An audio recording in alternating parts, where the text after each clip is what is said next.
What's going on, Not Move Nation? Welcome to the Not Move podcast. Today's November 23rd at 8:30 a.m. Eastern Time. I'd like to say thank you to our supporters, subscribers, followers. We really appreciate you guys here at the Not Move podcast. Good morning, blessed up P. Let's go. Also, a special thank you to our sponsors, BetUS, MyBookie.ag, Walmart.com, Open Goal, the MLB and NFL Pro Shops, and W Energy Drinks. All right, so yes, we are. Let's go, blessed up P. Let's get to it. I didn't see any weather concerns for the most part. Let me double check that. Excuse me. Looking at rotogrinders.com, ROTO grinders.com. The only thing that I see here is the Jets and Baltimore game. Winds around 10 miles per hour sustained. Gusts could briefly hit 20 to 25 miles per hour. They're not overly concerned about that. But other than that, everything looks pretty clear in regards to the weather. Then let's go over some injury updates. All right. Jamar Chase, wide receiver for the Cincinnati Bengals, is suspended, so he will not be participating today for the Bengals. Drake London, wide receiver for the Falcons, out with a knee issue. Josh Jacobs, questionable to play today, running back for the Green Bay Packers, with a knee issue. So we'll see if he gets some playing time today. Jackson Dart, quarterback for the Giants, is out. So Winston is in line to make that start today for the Giants.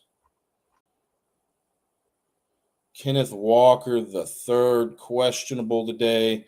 Running back for the Seattle Seahawks, questionable with a lower body issue, but is expected to play, is what I'm seeing here on that FanDuel Daily Fantasy app.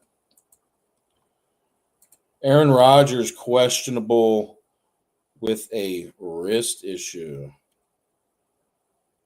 Questionable with a wrist issue.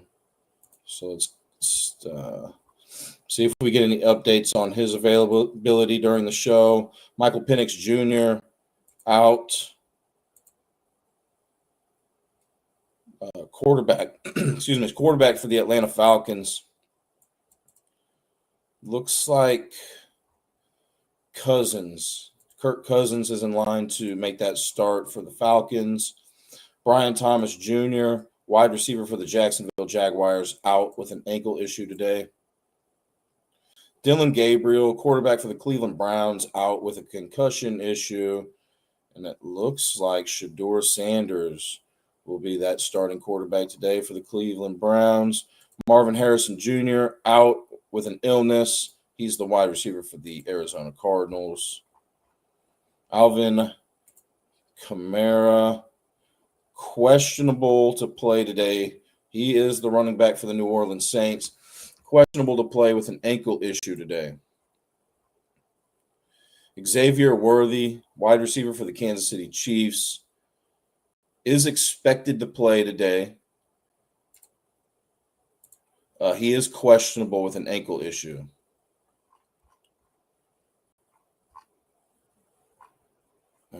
Isaiah Pacheco remains out today, running back for the Kansas City Chiefs with a knee issue. Ramondre Stevenson, questionable to play with a toe injury, but is expected to suit up. Matthew Golden, wide receiver for the Green Bay Packers, questionable to play today. He has a shoulder/wrist issue. Wide receiver for the Green Bay Packers, Matthew Golden, questionable. Wicks, wide receiver for the Packers, questionable with a calf issue. Rashad Bateman, wide receiver for the Baltimore Ravens, out with an ankle issue today. Brenton Strange, tight end for the Jacksonville Jaguars, questionable to play today with a hip issue. Torrey Horton remains out for the Seattle Seahawks. He's their wide receiver with a shin issue. And that looks like about it for the main offensive injuries. So we'll check periodically throughout the show to see if we get any information about Josh Jacobs' availability, a running back for the Green Bay Packers, Kenneth Walker III, running back for the Seattle Seahawks, Aaron Rodgers. That's probably the main one that we need to keep up to date with, his availability for Pittsburgh today. And all right, so let's move on here. If you guys have any questions, feel free to let me know. Here's a question here. Caleb Williams over under 300 passing yards. Let's go take a look at that. Now, Pittsburgh does rank last in the NFL in passing yards allowed per game. So you got that working for you. Chicago, they rank 25th in passing play percentage. So they call a high percentage of rushing plays relative to other teams in the league. So that's one concern that I have for Caleb Williams. But let's go take a look at some other stuff. Just because a team, is ranks high in rushing play call percentage doesn't mean that they, cannot accumulate some passing yards. Just off the top of my head, right? The Seattle Seahawks. I think they call more rushing plays than any other team in the league in regard to play calling percentage. But they are, they rank fourth in passing yards per game. So there are some teams that can still accumulate those passing yards. Now, the Bears, they rank 13th in passing yards per game. So let's go take a look at a couple things with Caleb Williams. How many times has he had 300 passing yards this season? 0 times. So, that's a concern.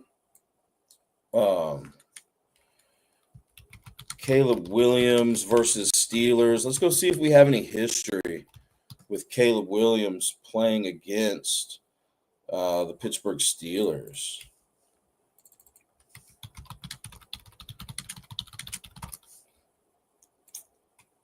Even though he doesn't have 300 plus passing yards this season, I think this if he does have 300 plus passing yards, this would be a good game to do it. Last season I'm looking, he had 1, 2, 3, 4 games where he had 300 plus passing yards. So he's capable of doing it. What better day to do it against this, this Pittsburgh pass defense that once again ranks 32nd in passing yards allowed per game.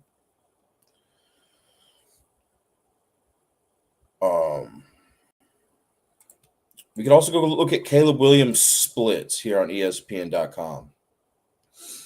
And let's go take a look. He's only been in the league for 2 years. This is his second year. But how many so Chicago's at home today. Is he averaging more passing yards per attempt at home than the road throughout his career? Yes, he is. So you have that working for you. His passer rating was higher at home last season and this season. So that's beneficial for you. This game's being played on grass. We can just go check out his grass versus turf splits. And he has thrown for more passing yards per attempt on grass in both seasons that he's played in the NFL. And if you were thinking about maybe Caleb Williams rushing yards, I don't know if I have that in my notes or not. Let me go check real quick. No. But he's averaged more yards per rush attempt on turf than grass. But, statistically, it doesn't look promising for Caleb Williams to throw for 300 plus passing yards just because he hasn't this season. But once again, I mean, I really wouldn't be surprised to see him do it today, you know.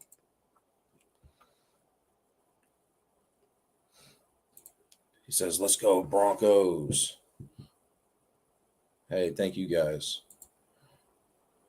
He says, Blessed Up P says he loves the under today in the Bears-Steelers game.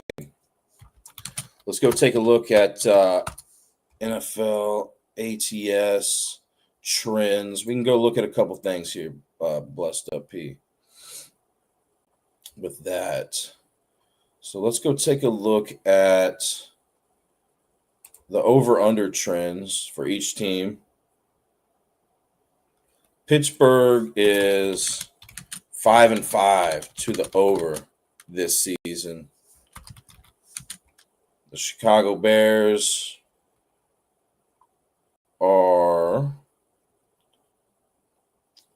5-4-1. And let's go take a look what's happened between these teams throughout history. Bears versus Steelers. You know, this is more of just kind of like a general research show. Obviously, I could look into this over under all morning long, you know, but I just want to see how many times these teams have scored a combined total of 47 plus points. Right now, I'm seeing that the over under is 46.5. Okay. So how many times in the last few games have these teams scored 47 plus points? 1-0, 1-1, 2-1, 2-2, 2-3. So it's only gone over that total in the last 2 out of 5 meetings. 2-4, 3-5. 3-6, 3-7, 3-8, 3-9, 3 out of 10. Blessed Up P. Only 3 times out of the last 10 games have these two teams played against each other and have scored a combined total of 47 plus points. So, you know, I'm with you on that, man. Just in regards to that, obviously, there's some other stuff we could look up. But I want to get to some other things. But, yeah, that looks solid to me, man. Where do you think the Broncos will end up this year? You know, at the beginning of the season, I projected the Broncos to be, you know, kind of a sleeper Super Bowl contender. And, you know, they protect Bo Nix really well. And they get after the opposing quarterback really well. I think that's where the Broncos really separate themselves between other teams in this league. And, man, I really wouldn't be surprised to see the Broncos make a Super Bowl run. I'm not a Broncos fan. I like the Colorado Rockies and the Denver Nuggets, but somehow I didn't end up being a Broncos fan. So that's an unbiased pick for me. But I think the Broncos got a true chance here. So let's get into some other stuff about this Pittsburgh at Chicago game. Chicago leads the all-time series 19-8-1 against Pittsburgh. Looks like Aaron Rodgers has some pretty good history against the Bears. I'm not sure if this is regular season or playoffs included, but from my research, he has a 25-5 career record against Chicago. So that is big there. But let's talk about you know, some player props here.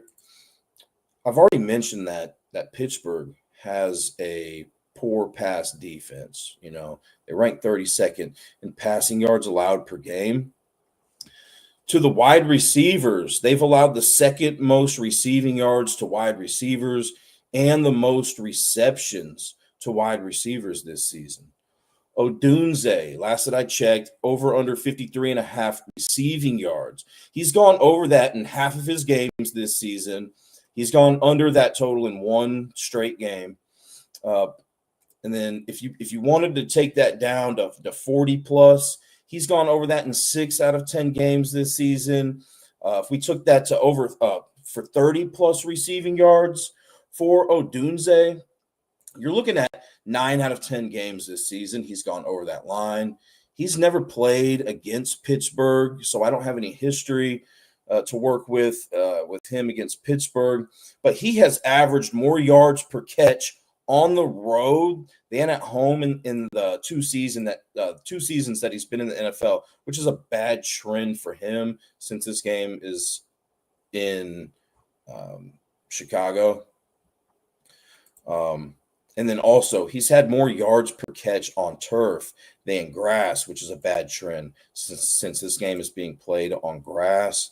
If I were to go with Odunze props today, I mean, he's good, man. But I'd feel more comfortable with him, like 30-plus passing yards. I don't like those two trends that I see. I mean, I do love the fact that he's going up against a terrible Pittsburgh pass defense. What about big plays? Odunze, I noticed that Pittsburgh has allowed the 7th most 20-plus yard receptions this season. So I want to take a look to see, how many 20-plus yard receptions Odunze has this year.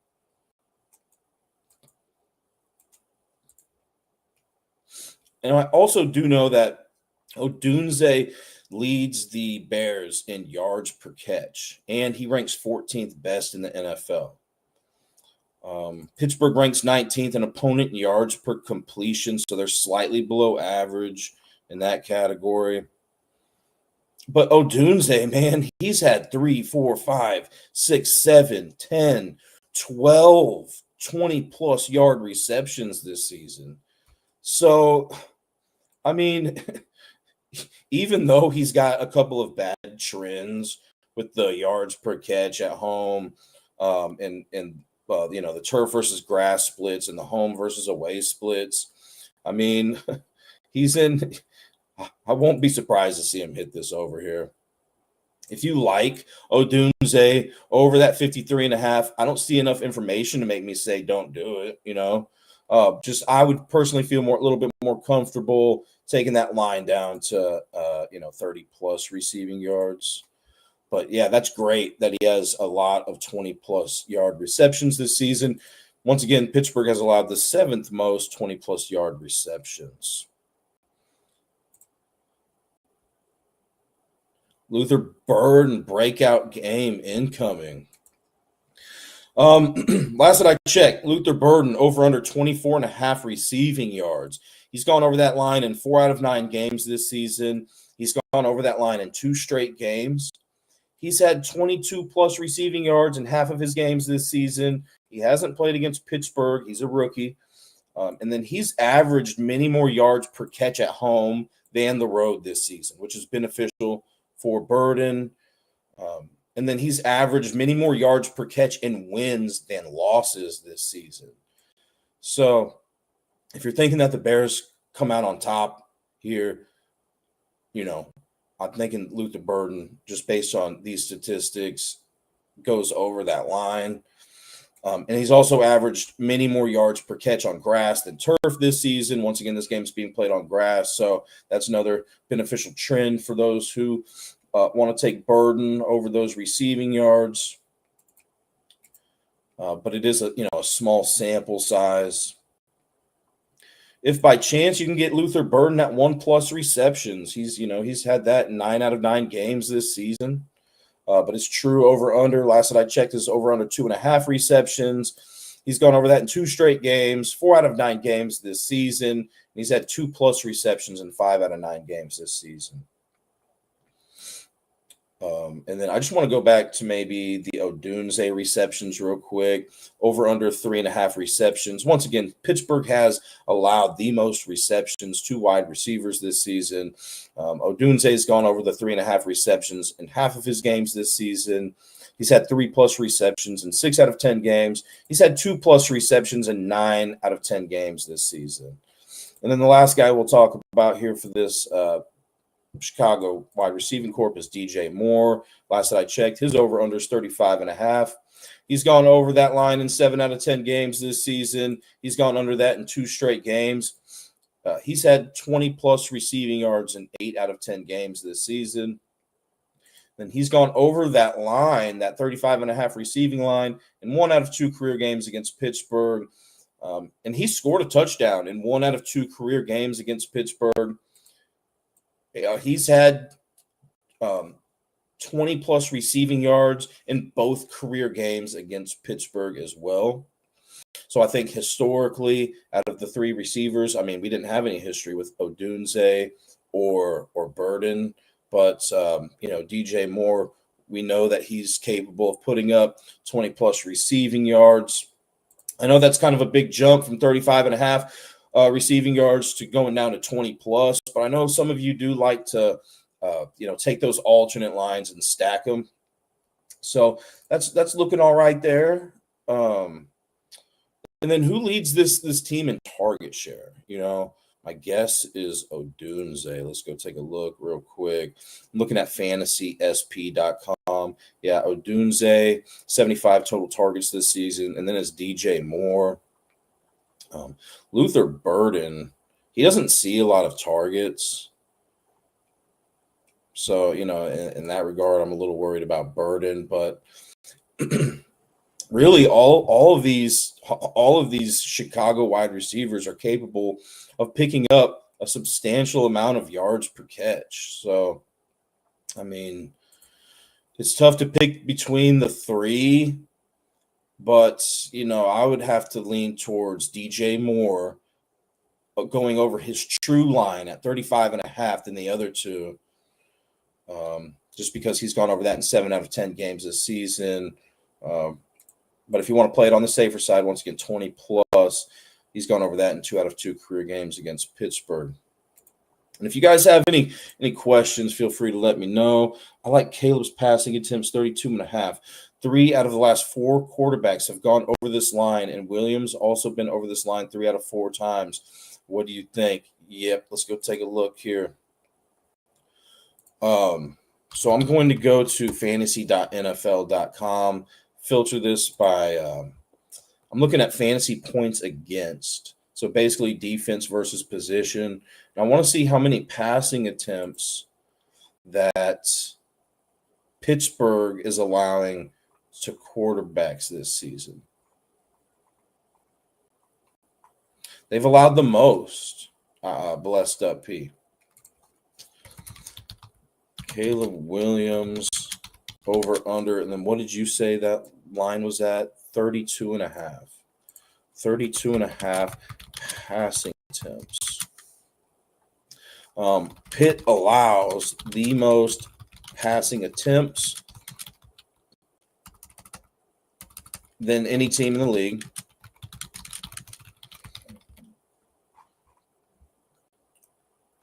They've played 10 total games.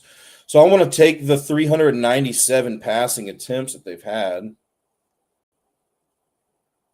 397 and divide that by 10. So they're allowing, an average of Pitt is allowing an average of 39.7 passing attempts per game. Caleb Williams, let's go take a look at his game log. Said 32.5. 32.5. Yeah, he's gone over that in the last 3 out of 4 games. Ivan for sure. And let's go see who he's played, kind of up against. So he went over against the Giants, Bengals, and Ravens. Giants, Bengals, and Ravens, which were all competitive games for the most part. I mean, Chicago lost to Baltimore by 14, but they beat, Cincinnati by 5, Giants by 5.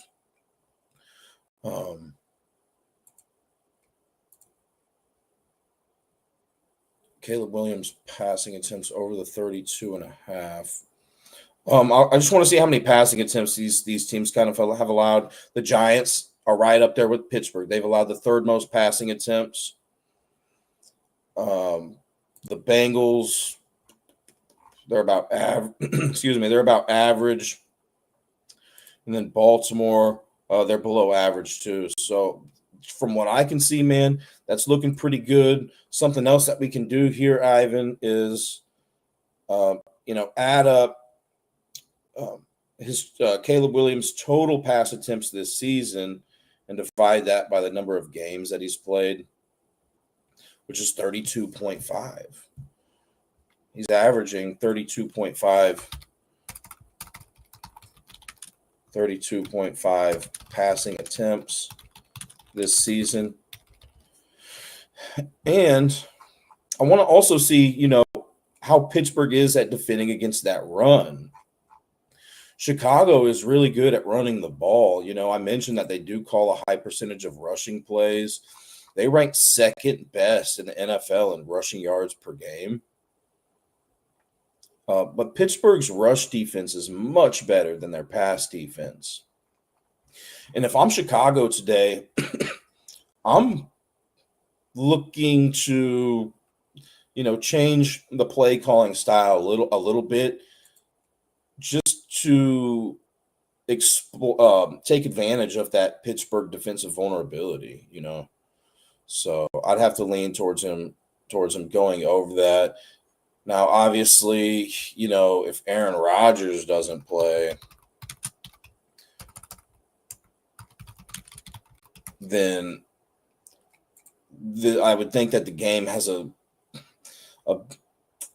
bigger likelihood of being a little lopsided. Just kind of depends on how you feel about Mason Rudolph leading this Pittsburgh offense. That's who I would think would step into line if Rodgers were unavailable. I think if Rudolph plays, I'd be a little bit more hesitant about the passing attempts, just because Chicago's up by a lot of points in the third quarter or so. I think they'll continue to just run the ball, milk the clock. Am I bugging? Ivan says, am I bugging? But didn't these two teams just play each other not long ago? Maybe he's thinking the Broncos. Yeah, let's go look real quick. No, Pittsburgh and Chicago have not played this season, and they didn't play last season. So Caleb Williams has never played a career game against Pittsburgh.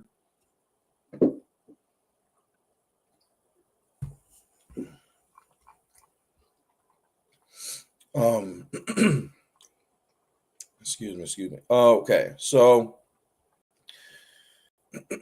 Chicago, on the flip side, their pass defense ranks 23rd in passing yards allowed per game. Rush defense ranks 25th. I think if Pittsburgh can establish some sort of rushing game, that would be nice. But they do rank 12th in passing play percentage. So they call a higher percentage of passing plays than league average in regards to play calling percentage. And really, Pittsburgh is a better passing team than they are a rushing team in regards to yards per game. But I think Jaylen Warren is in a good spot here. Pittsburgh fans, what do you think about Jaylen Warren today? How are you feeling about him? I'm thinking he does, he's got an opportunity to do pretty good here. And here's a couple of reasons why I'm thinking that. I know Pittsburgh hasn't been great running the ball this year. They ranked 29th in rushing yards per game. Excuse me. But once again, Chicago ranks 25th in rushing yards allowed per game. They've allowed the 11th most rushing yards to running backs this season. Last that I checked, Jaylen Warren over under 57.5 rushing yards. He's gone over the line in 4 out of 9 games this season. He's gone over that line in 2 straight games. If we take that down to 47 plus rushing yards, which is kind of a weird number, maybe like 45 plus. He's gone over that in 7 out of 9 games this season. He's never played against Chicago, but the Bears have allowed the 4th most 20-plus rushing gains this season, 20-plus yard rushing gains this season. They've allowed 9. Jaylen Warren is capable of getting those 20-plus rushing gains. He's had 3 total 20-plus yard rushing gains this season. Gainwell hasn't had any.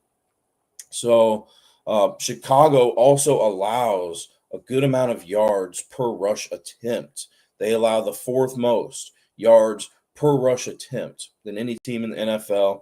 Jaylen Warren ranks 23rd in rushing yards per attempt.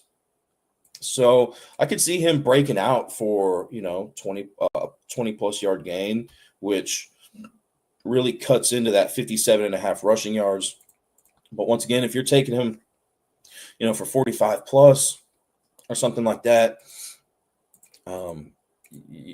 he's gone over that in 7 out of 9 games this season, which isn't too much of a dip from 57.5, But, I think there's a bigger likelihood in that if Pittsburgh is up in this game, is controlling the game. If you like Pittsburgh to win this game, I think there's a better likelihood of Jaylen Warren going over that line.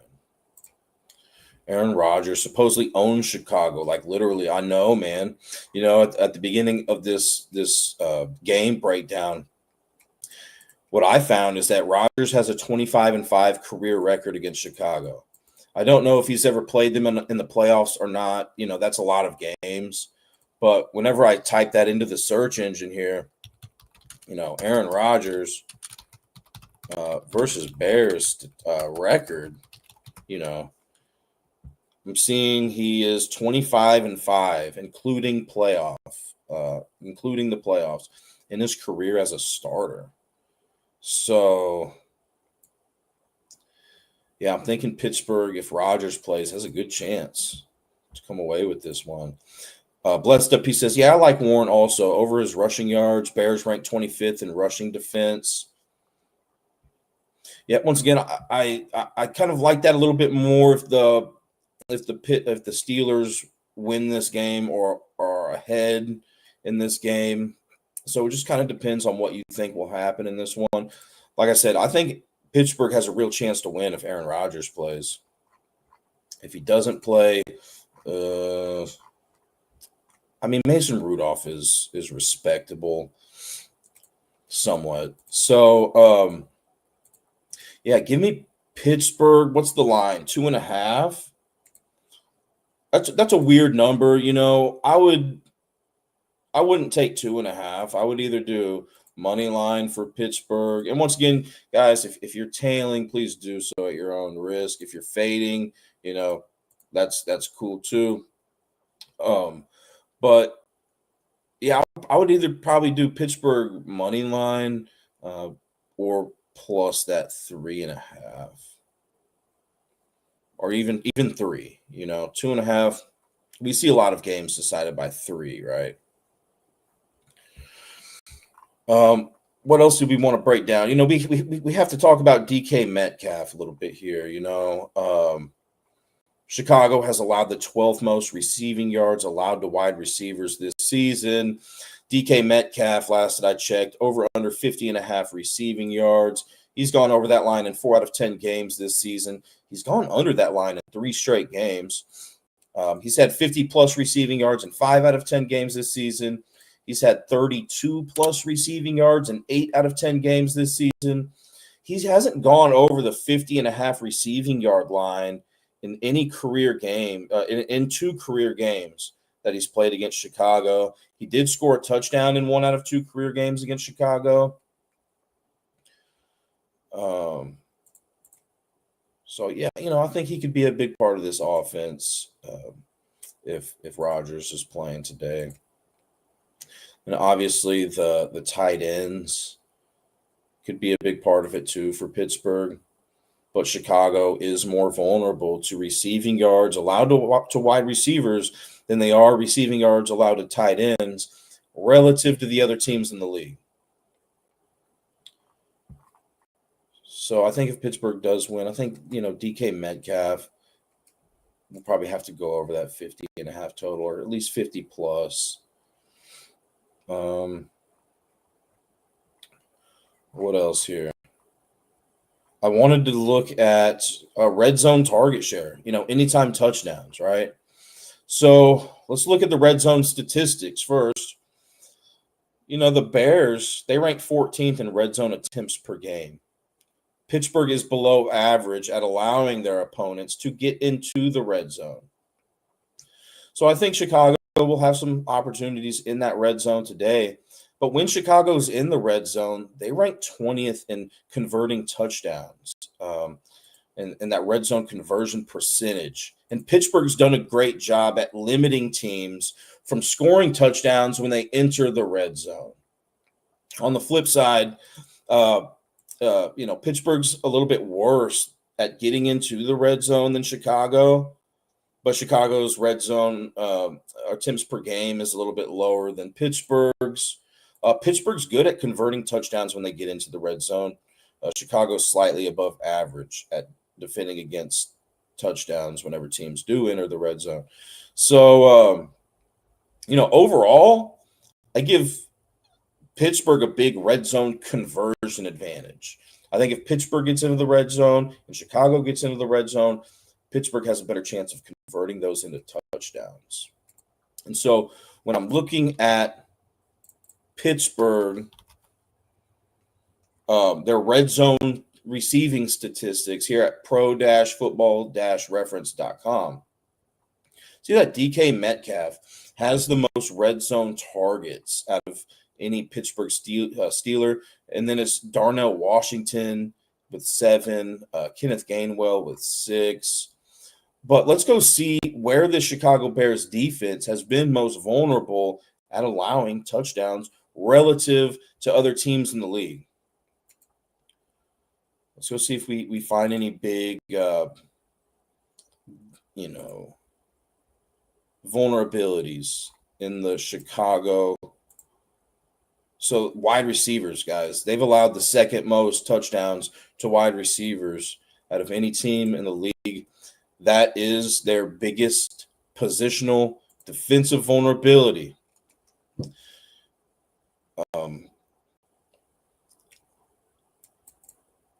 Relative to the other teams in the league. So I think, the fact that DK Metcalf has shown that he is capable of scoring a touchdown in a game against Chicago is beneficial here. And the fact that Chicago has allowed the second most receiving touchdowns to wide receivers, and the fact that DK Metcalf leads this team in red zone target share. I think that's looking pretty good. Not just red zone target share, but he leads this team in target share as well. So that would be my favorite touchdown score of this game.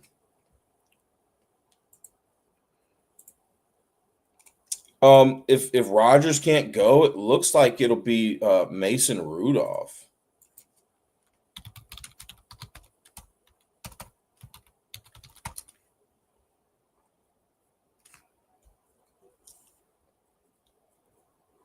That's what I'm seeing here.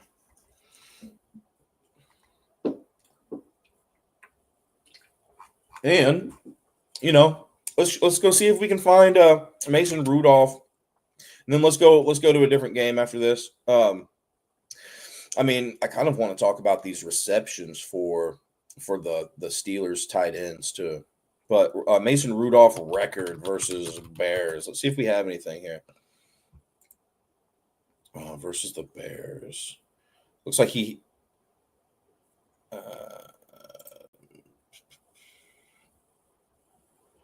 I'm not sure, but I'm not going to necessarily waste time looking at that. Okay, so Chicago allows the 7th most receptions to tight ends this season. last that I checked, all of the 3 Pittsburgh tight ends had an over-under of 1.5 receptions. I think all of them have a decent chance of going over that today. I mean, Darnell Washington has gone over that in 5 out of 7 games this season. Jonnu Smith has gone over that in 8 out of 10 games this season. Freiermuth has gone over that in 6 out of 9 games this season. If we took so here's the thing about Darnell Washington. If he goes over that 1.5, I mean, he's gone over that in 5 out of 7 games this season, but he's also gone over 2.5 in 5 out of 7 games this season. I know some people like to not just adjust that line to get a, let's say it's something's minus 110 at over 1.5, and they take it down to over a half. Yeah, it'll go to like minus 250 or something like that. But I know some people like to do reverse lines too. So if you're thinking Darnell Washington goes over the 1.5, I mean, he's gone over the 2.5 in the same amount of games this season. And then Jonnu Smith, he's had 1+ reception in 9 out of 10 games this season. Same thing with Freiermuth, with Darnell Washington. Both of them have gone over the 1.5 the same amount of times as they've gone over the 2.5. They've both gone over the 2.5 in the same amount of games that they've gone over that 1.5 reception.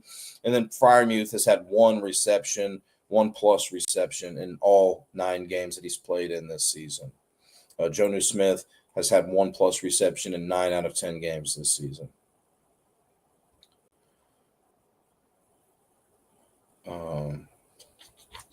Is there anything else?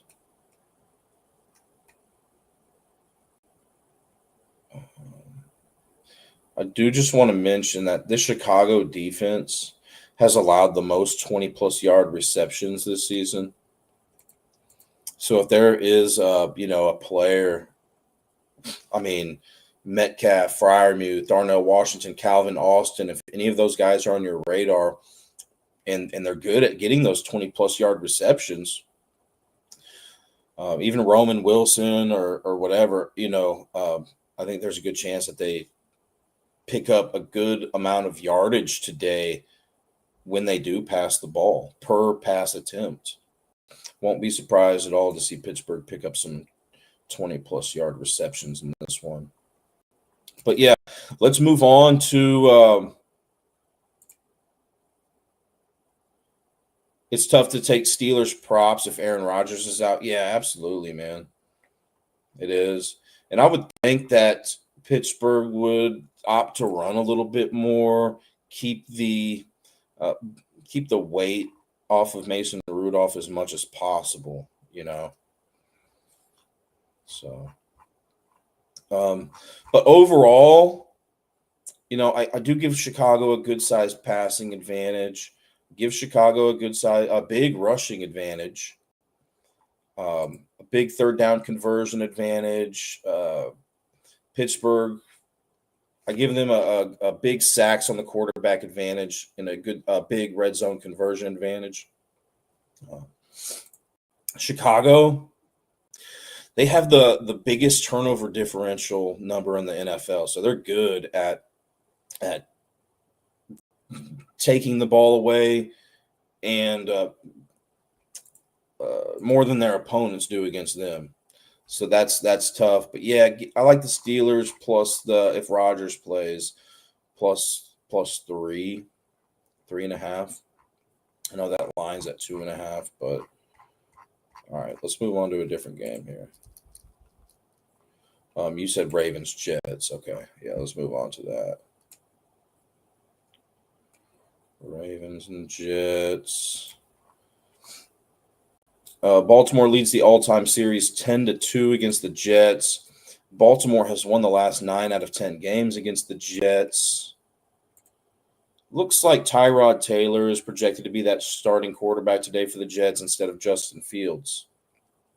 Tyrod Taylor has a 0-1 career record against Baltimore. Lamar Jackson has a 2-0 career record against the Jets. It sounds like we're talking about DeAndre Hopkins all the time because, it seems like every week he needs a certain amount of yards or touchdowns to reach a milestone. But he needs 4 receptions to move into 16th place on the all-time receptions leaders list. He would pass Hines Ward and Devontae Adams if Adams doesn't get a reception this week. DeAndre Hopkins needs 15 receiving yards to move into 18th place on the all-time receiving yards leaders list. He would pass Andre Reed. Last that I checked, Baltimore's favored by 13.5 points, over under 44.5. The Jets are better against the spread this season than Baltimore. They're 5-4-1 against the spread. Baltimore's 4-6.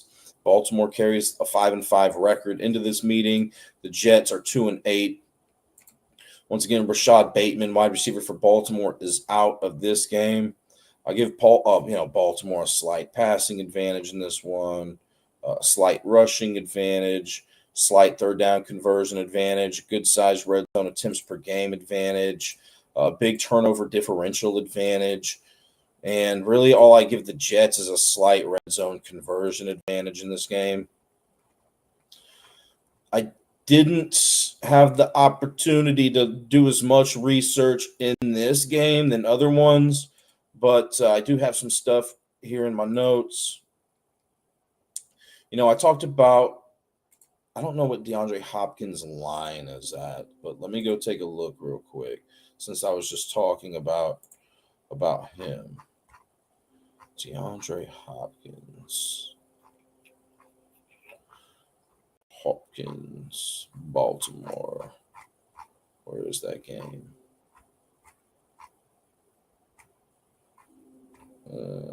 Hopkins, 21.5.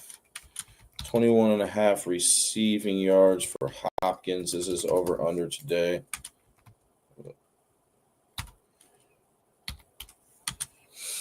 How many times has he gone over that? I know Baltimore does like to call a high percentage of rushing plays. They rank 29th in passing play percentage. So just in that regard, I'm a little bit worried.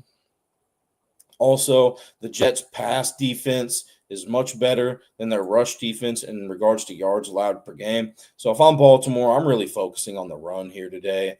But, Hopkins, a veteran, if there's somebody that I'm looking to connect with in that receiving game today, if I'm Baltimore, I'm looking for Hopkins, man. Trying to let him hit those milestones. But, let's go see how many times Hopkins has gone over the 21.5 receiving line this season. How many times he had 22 plus receiving yards? 1, 2, only 3 out of 10 games, which is bad history. But he's got good history against the Jets.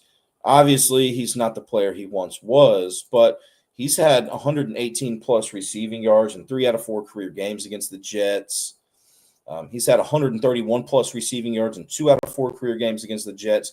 He has scored a touchdown in 3 out of 4 career games against the Jets. He scored exactly 2 touchdowns in 2 out of 4 career games against the Jets.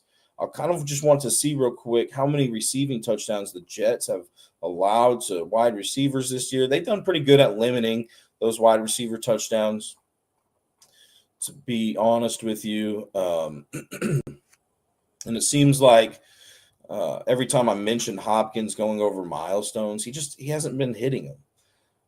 So I'm a little skeptical about it today, especially with the spread. There is I think there's a decent likelihood that Baltimore runs away with this game. If they're ahead in the later stages of the game, they're probably just looking to run the ball and milk the clock. And, they're favored by 13.5. So I don't think that's too far-fetched to think that, Baltimore could do that. But 21.5 doesn't seem like a ton of receiving yards. He could get there. But I don't know. But let's, I was talking about the Baltimore rushing game. Let's talk about that rushing game a little bit.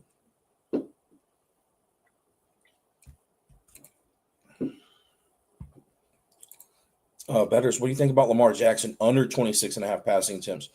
Line was at 27.5. Now he sees 26.5. Yeah, just based on that spread and Baltimore's passing play percentage makes me lean towards Lamar Jackson going under those. Naturally, it makes me feel like he's going to go under, not pass the ball a lot today.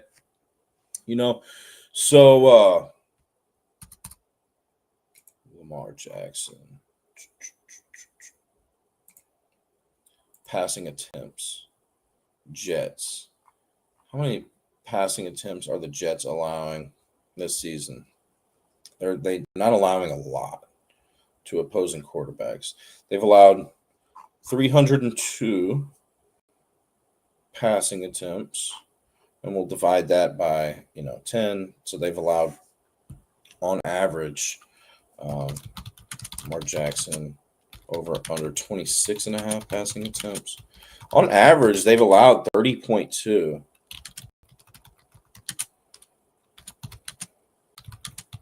Allowed 30.2. The Jets have allowed 30.2 passing attempts per game. I think if you think that Baltimore is going to run away with this game, I would say that there is a bigger likelihood that he goes under that the passing attempts. But I also want to see Lamar Jackson. How many passing attempts has he had this season per game? So 172 total, and then we'll divide that by the amount of games that he's played, which is 7. So he's averaging 24.57 pass attempts per game. And then we'll take that number and add it with 30.2, the amount of pass attempts the Jets are allowing, and then divide that number by 2. So we're looking at about 27.38 pass attempts by Jackson today, unless we see something here with his pass attempts that make us feel like so here's a concern that I have, man. They beat Cleveland. I mean, that was their largest margin of victory this season, Baltimore, beating Cleveland by 24 points. And that was the most pass attempts that Lamar Jackson's had in a game. But Cleveland's rush defense, I mean, their defense is good. What about this other game where he had 29 passing attempts? Minnesota, he had 29 passing attempts. Minnesota's pass defense is pretty solid in regard to yards allowed per game. They're much more vulnerable to rushing, yet he threw 29 times, which is weird. But he's only gone over the 26.5 in 3 out of 7 games this season. I don't see anything that makes me, love it either way. And I think it's just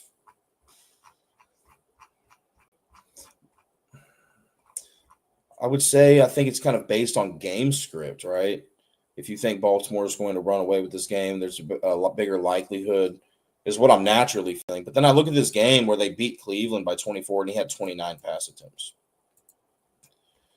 And Cleveland has allowed the fewest pass attempts to quarterbacks than any team in the league this year.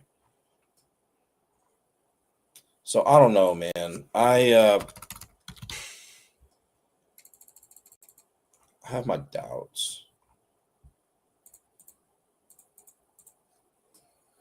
But just, for your information, man, the Jets, once again, they've allowed 30.2 passing attempts per game. Lamar Jackson is averaging 24.57. If we meet in the middle there, we're looking at about 27.38 pass attempts. But I am concerned that he threw that many times in that blowout victory. Jets ranked 10th in passing attempts defense.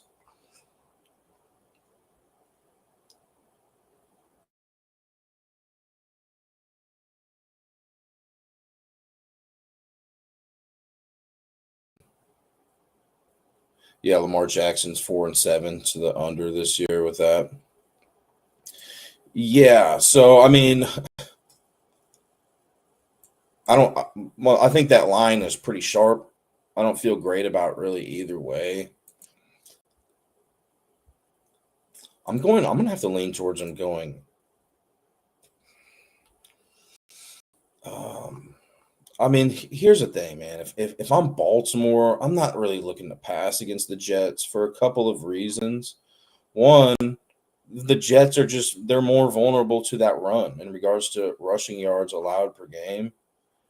And, Baltimore is just a better running team than they are a passing team.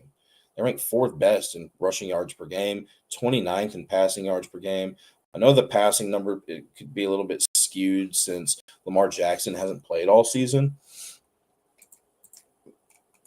But yeah, man, I think the game script and everything tells me he goes under those pass attempts too, blessed up P, but I like because I expect a blowout. Yeah, I understand that, but this game against Cleveland, that was Baltimore's biggest margin of victory this year, and Lamar Jackson had 29 pass attempts, and Cleveland has allowed the fewest pass attempts to opposing quarterbacks this year. Looks like Baltimore scored a lot of those points in the fourth quarter, though. So it looks like that game was pretty competitive, somewhat competitive going into the fourth. So if you think Baltimore is pretty much going to be handily winning this game by the end of the third quarter, I would lean towards the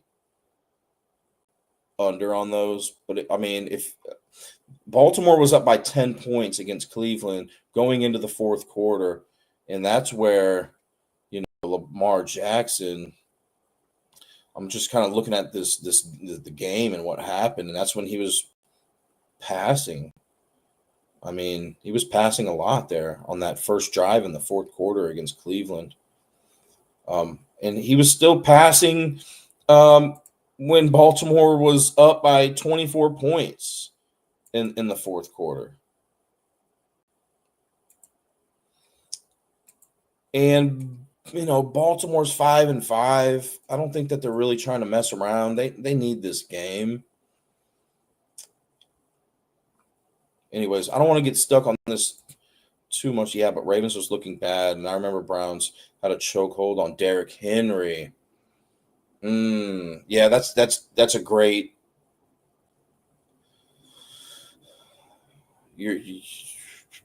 Yeah, that makes sense. That makes sense because the Browns' rush defense is good, and the Jets isn't. So, yeah, I'm with you, dude.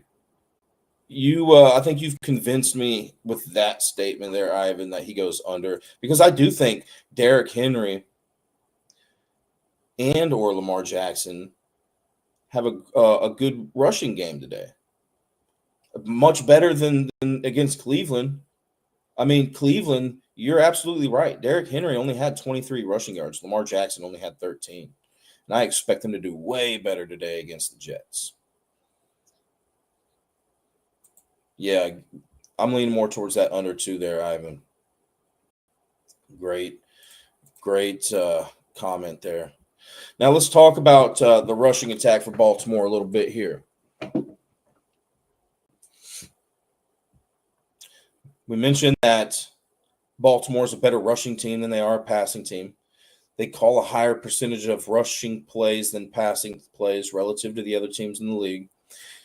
They've allowed the Jets have allowed the 13th most rushing yards to running backs this season and the 8th most rushing yards allowed to quarterbacks. Derrick Henry over under 87.5 rushing yards. He's gone over that in 4 out of 10 games this season. He's had 71 plus rushing yards in 6 out of 10 games this season. He's had 50 plus rushing yards in 7 out of 10 games this season. He's gone over the 87.5 rushing line in 1 out of 2 career games against the Jets. He had a game where he had 40 rushing yards against the Jets and a game where he had 157. He has also scored a touchdown in both career games that he has played against the Jets. So if you like Derrick Henry, anytime touchdown today, you got that working for you. And the Jets, they look about average, maybe a little bit below average, really right at average in rushing touchdowns allowed to running backs. They've allowed the second most passing touchdowns to running backs this season. Does Derrick Henry have any passing reception touchdowns this season? No.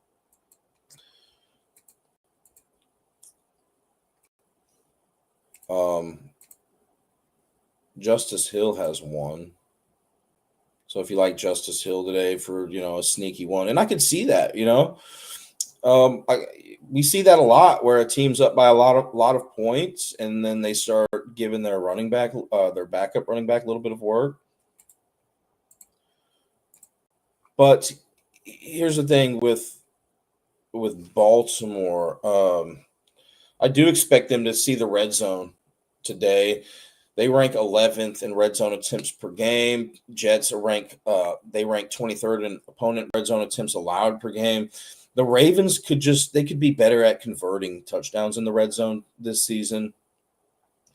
I'm kind of interested. I think they were really good at converting touchdowns last season, if I'm not mistaken, when they got into the red zone. I don't want to dink them too much since Lamar Jackson has only played 7 games this season. But I do want to look just at last season. I think they were the number 1 red zone conversion touchdown converting team in the league last year. They were. So even though they've done a bad job this season with it, I'm thinking that number is a little off. And the Jets' red zone defense is slightly above average. Let's go see where the Jets have allowed the most touchdowns this season relative to other teams in the league. They've only allowed 1 rushing touchdown to quarterbacks. We'll talk about Lamar Jackson here in a second. We've already talked about they've allowed the second most receiving touchdowns to running backs, and they're about average at touchdowns allowed to running backs rushing. They haven't allowed very many wide receiver touchdowns this season. They've allowed the second most tight end touchdowns, receiving touchdowns this season. And Mark Andrews has played in 2 career games against the Jets and has a touchdown in 1 out of 2 career games against them. So if you like Andrews today, you got that working for you.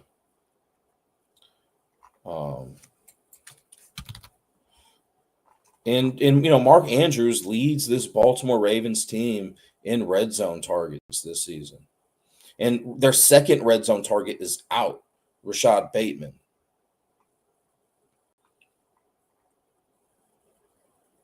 Likely only has 3 red zone targets this season.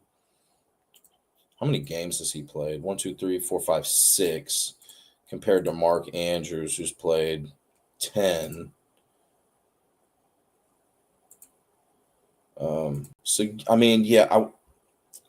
Likely or Andrews, I could definitely see if you like a passing touchdown today. If I were to go with a rushing touchdown, it would be Derrick Henry instead of Lamar Jackson. Lamar Jackson, relative to other teams in the league, the Jets have allowed fewer rushing touchdowns to quarterbacks than rushing touchdowns to running backs. And once again, the Jets have only allowed 1 rushing touchdown to quarterback this season. Lamar Jackson has played 2 career games against the Jets and does not have a rushing touchdown against them in those 2 career games. Now, the Jets have allowed the 8th most rushing yards to quarterbacks. I want to talk about explosive plays here in a second, too. The Jets have allowed the 8th most rushing yards to quarterbacks this season. Lamar Jackson's gone over the 33.5 rushing yard line in 4 out of 7 games this season. If for some reason you want to take Lamar Jackson for 10-plus rushing yards, he's gone over that in 7 out of 7 games this season. He's gone over the 33.5 rushing yard line in 1 out of 2 career games against the Jets. He's had 17 rushing yards and 86 rushing yards in 2 career games against the Jets. Once again, he has not scored a rushing touchdown in 2 career games against the Jets. But I also want to mention that the Jets have allowed the second most 40-plus yard rushes this season. They've allowed 3. And Derrick Henry has 3 total 40-plus yard rushes this season. Lamar Jackson doesn't have any. So I think there is a good chance that Derrick Henry does pick up possibly a long touchdown in this one, or at least a 40-plus yard gain. And he ranks 12th in rushing yards per attempt as well. Let's see here. I just want to touch up here on Breece Hall a little bit.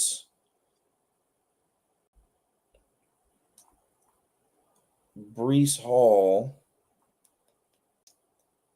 has had 7 total 20-plus yard rushing gains this season, and Baltimore has allowed the 4th most 20-plus rushing yard gains this season. Baltimore hasn't been specifically vulnerable to running backs, rushing yards. They haven't been great either. So if you like Breece Hall today, I do like the fact that, Baltimore gives up those 40-plus, the 4th most 20-plus yard rushing gains this season, and Breece Hall is good at picking up those gains.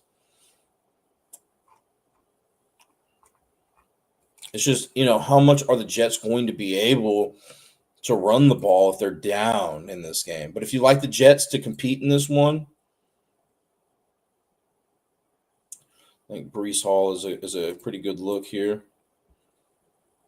He only had, 23 rushing yards in his rookie season. So 1 career game against Baltimore he's played against, only had 23 rushing yards. But, he's capable of pass catching. And, he had 38 receiving yards in his only career game against Baltimore. I don't know what his over-under on receiving yards is, but I do want to mention the Jets. They call a high percentage of rushing plays too, relative to the other teams in the league. So I don't dislike Breece Hall today. Not necessarily a player I'm looking to target, but anyways, I think Derrick Henry is going to be the man in this one. And then Mark Andrews. I think there's a decent chance he gets into the end zone, considering the Jets have allowed the 2nd most tight end receiving touchdowns this season. And then I want to see if Isaiah Likely has ever played against the Jets. I just want to see if there's any history there, and then we'll move on to another game. Unless you guys have any other questions about this game. He had 0 receptions on 4 targets in his rookie season, Isaiah Likely, against the Jets. 0 touchdowns, 0 yards. So Andrews has better history. And didn't I say Andrews was that main red zone target? Yeah, for Baltimore this season. Now, Andrews has played more games than Likely, but those would be the 2 guys I'd be leaning with to get touchdown today. Let's see here. He says he does like Mark Andrews over receiving yards, 35.5. Yeah, he had 52 in his he had exactly 52 yards receiving in both career games against the Jets, Mark Andrews. Andrews has only hit this once this season, I believe, but the Jets giving up yards to tight ends. Yeah, I'm not seeing that the Jets are necessarily giving up yards to tight ends. I'm seeing that they're giving up touchdowns to tight ends.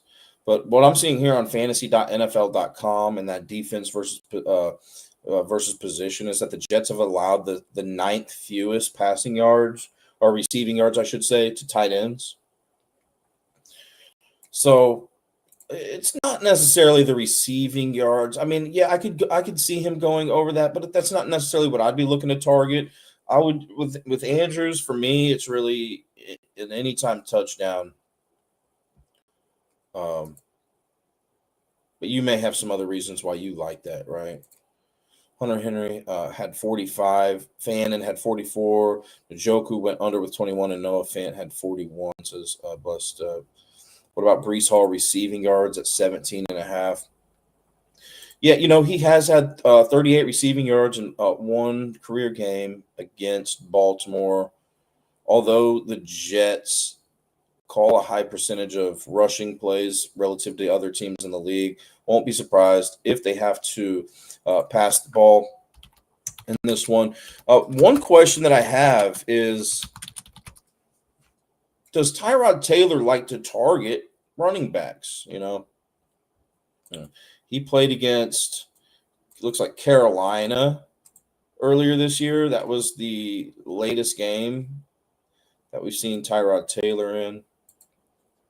And I just want to see how much he specifically likes to target Brees Hall in the passing game. Brees Hall only saw 3 targets in that game for 2 receptions and 14 yards. Jets ended up losing by 7. Josh Reynolds had the most targets, and then it was Mate with 9, and then it was Mason Taylor with 5. What about against Tampa Bay earlier this year?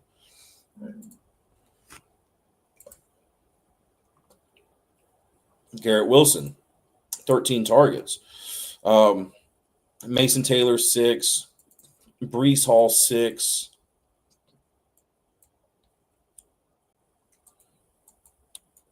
And then what about against Buffalo? That was a much more competitive game, 2-point game. This was more of a blowout, lopsided game. Now, Justin Fields also played in this game, but, Brees Hall only had 3 targets. What does Brees Hall rank in target share on this team?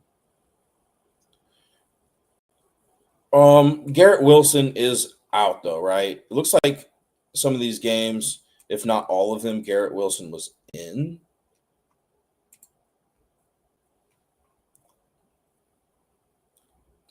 Not that game against Carolina. Garrett Wilson was in that game against Buffalo, and he did lead that team in target share.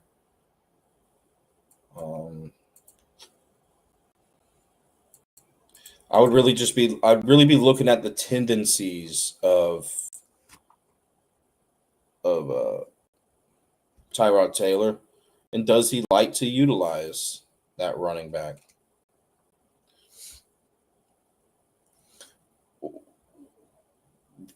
Baltimore has allowed the 4th most 20-plus yard receptions this season. I want to see if Brees Hall has any of those, looks like he has one game where he had a 79-yard gain. Or excuse me, that was in 2022. He's had at least 2 20-plus yard receptions this season. So you got that working for you if you like that. Baltimore's pass defense isn't the greatest, right? They rank 24th in passing yards allowed per game, 20th in rushing yards allowed per game. So they're a little bit more vulnerable through the air in regards to pass or yards allowed per game.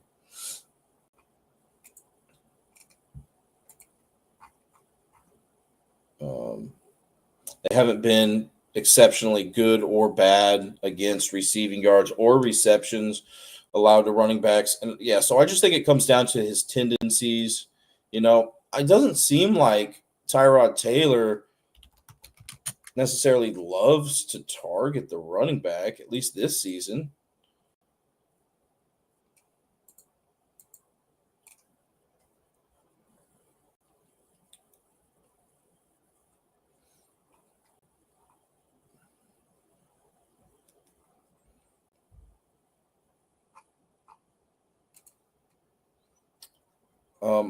I could see it, but And I think there's a bigger likelihood with Garrett Wilson being out, right?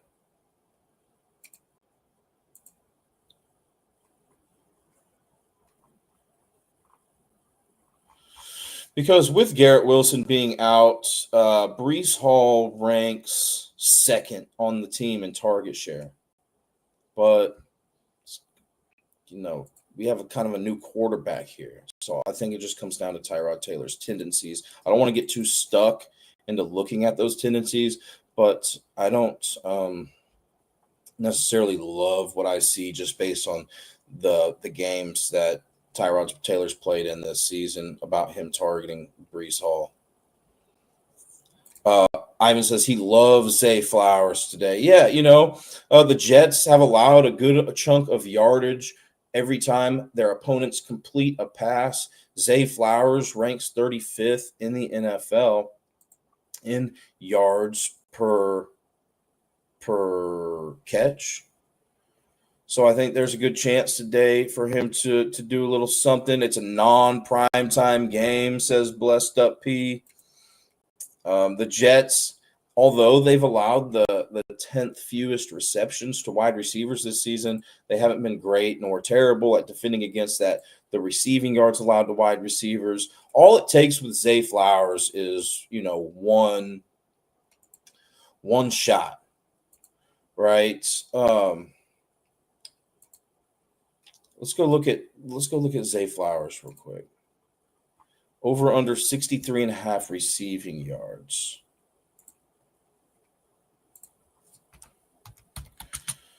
He's never played a career game against the Jets. How many times has Zay Flowers had 64 plus receiving yards this season? 1, 2, 3, 4, 5, 6, 7 out of 10 games. 7 out of 10 games. He's gone over.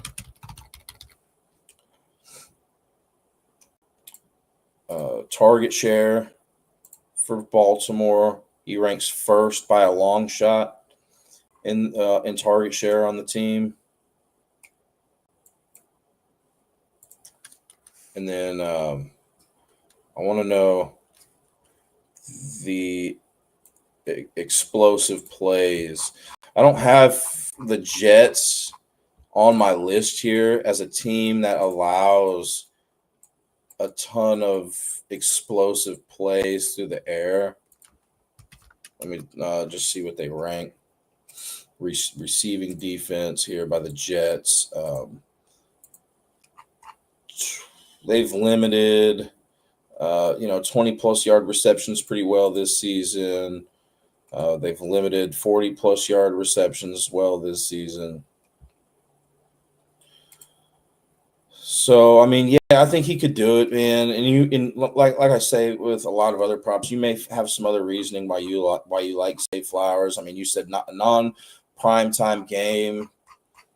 I just don't like the fact that Baltimore could be ahead by a lot in this game, because I do think if they're ahead by a lot in that third quarter, fourth quarter, they're going to be running the ball, milking the clock. With me in this game, I'm just keeping it simple, sticking with Derrick Henry. Brees Hall has 33 targets. Mason Taylor's second with 48, and Garrett Wilson is number one with 59. Yeah, and with Garrett Wilson being out, I think that's good. What about tight end yards allowed by the Jets? They've allowed the 9th fewest receiving yards to tight ends. I want to look for Baltimore, right? Receiving yards allowed to tight ends. Baltimore is in the middle of the pack there. Receiving yards allowed to running backs, it looks like they're a little bit below average. So just based on yardage allowed relative to the other teams in the league, yeah, if I'm the Jets, that's pretty much where I am looking to. It's pretty much where I'm looking to target. Looking at tight end yards allowed by the Ravens. But yeah, I think those are the two guys in the passing game, right? Just which one? Mason Taylor or Breece Hall. Can we talk about what I think will be the game of the day? And I think once again it comes down to Tyrod Taylor's tendencies. Does he like to target his tight end more than the running back, vice versa? Does he like to, and then just going back to his last game, who did he target more? Because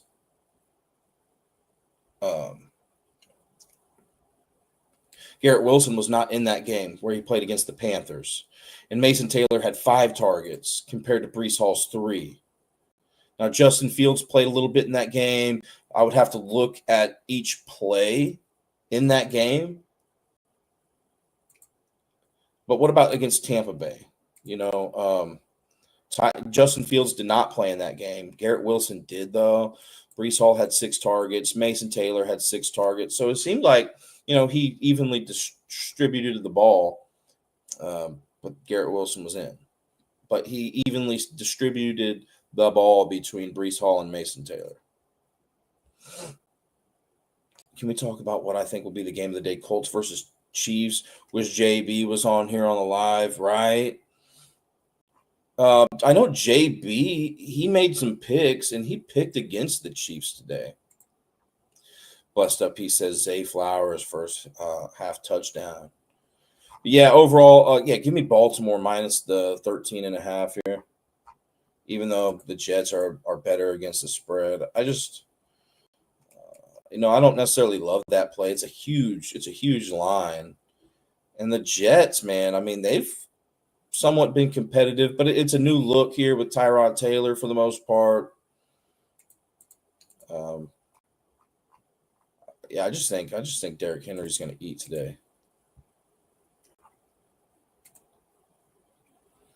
But yeah, let's go talk about that Chiefs game. I think that's a good game. That Cowboys-Eagles game I'm looking forward to. I'm looking forward to that Cowboys-Chiefs game on Thanksgiving. That'll be a good one. I'll do a show, Thanksgiving morning, barring any setbacks. Okay, so Colts at Kansas City. The Colts lead the all-time series against the Chiefs 18-10. Daniel Jones, quarterback for the Colts, has a 0-1 career record against the Chiefs. Mahomes, quarterback for the Chiefs, has a 1-2 career record against the Colts. Travis Kelce needs 9 receptions. What is his reception line? He could hit a milestone today. Let me just click into this game real quick. He needs 9 receptions to move into 11th place on the all-time receptions leaders list. He would pass Andre Johnson. But Andre Johnson, as we know, used to play for Houston, and the Chiefs play in Dallas next week. So maybe it's more fitting for Kelce to reach those receptions in that game against Dallas in the state of Texas to pass Andre Johnson on that all-time receptions leaders list than it would be today. Also, Kelce's over-under on receptions is 4.5. So getting 9 today would be, double, basically, of what his line is at. But I think something that we have to consider is, how many receptions do the Colts allow to tight ends? They allow the 9th most. And then I just want to see what the Cowboys, since the Chiefs are playing the Cowboys on Thursday, the Cowboys have allowed the 5th most receptions to the tight end. So the Cowboys defense is a little bit weaker against that tight end position in regards to receptions allowed. But, Kelsey, let's talk about his props a little bit. The Colts, they've allowed the third most receiving yards to tight ends this season. They've allowed the ninth most receptions. And the Colts, their pass defense in regards to yards allowed per game is bad, compared to their rushing yards allowed per game. Rushing yards allowed per game, the Colts rank fifth best. Passing yards allowed per game, the Colts rank eighth worst. So there's a big difference between that. Also, Kansas City is they like to call a high percentage of passing plays relative to other teams in the league. The Chiefs are also better at accumulating passing yards per game. So I think that fits right into the Chiefs' wheelhouse, going up against a bad pass defense instead of going up against a good pass defense. I think fits into what they do best. So I think they match up good in regards to that. Kelsey over under 51.5 receiving yards. He's gone over that line in 7 out of 10 games this season, and he's gone over that line in 6 straight games. He's had 47 plus receiving yards in 9 out of 10 games this season. He's gone over the 51.5 receiving line in all 4 career games that he's played against the Colts. He's had 58, 70, 101, and 108. He's had a touchdown in 2 out of 4 career games against the Colts. And then if we look at how many touchdowns the Colts have allowed to tight ends this season, it's about average. They rank it about average, maybe even a little below average. So, but it's the history that Kelsey has against the Colts and just the history that he has going over the 51.5 receiving line this season looks really good for him to get over those receiving yards today. He also leads this Chiefs team in target share. So I think that looks pretty good, man. Colts ranked 26 to receptions allowed. Ivan says, love it. Yeah, that's one of the better things that we've talked about today. Obviously, there's some other props that I have on the list that look pretty good today too. But that was one of them during my research that looked pretty dang good. Now, Kelsey receptions over or under 4.5. He's gone over that line in half of his games this season. He's gone over that line in 1 straight game. He's had 4 plus receptions. If you want to take that from over 4.5 to over 3.5 for Kelsey, he's had 4 plus receptions in 8 out of 10 games this season. He's had 3 plus receptions in 9 out of 10 games this season. He's had 4 plus receptions in all career games that he's played against the Colts. He had 4, 4, 7, and 7. So he's 2-4 to the over in all-time games against the Colts. But if you took that down to 4 plus receptions, you're looking at 8 out of 10 games this season. Kelsey's gone over that reception line in all 4 career games against the Colts. So it's hard to not highly consider Kelsey today for me.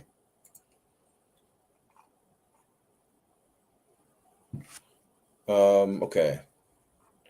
So let's look at some other stuff here. Obviously, Jonathan Taylor we got to look at, but let's talk about the Chiefs. Let's stick on the Chiefs for a minute.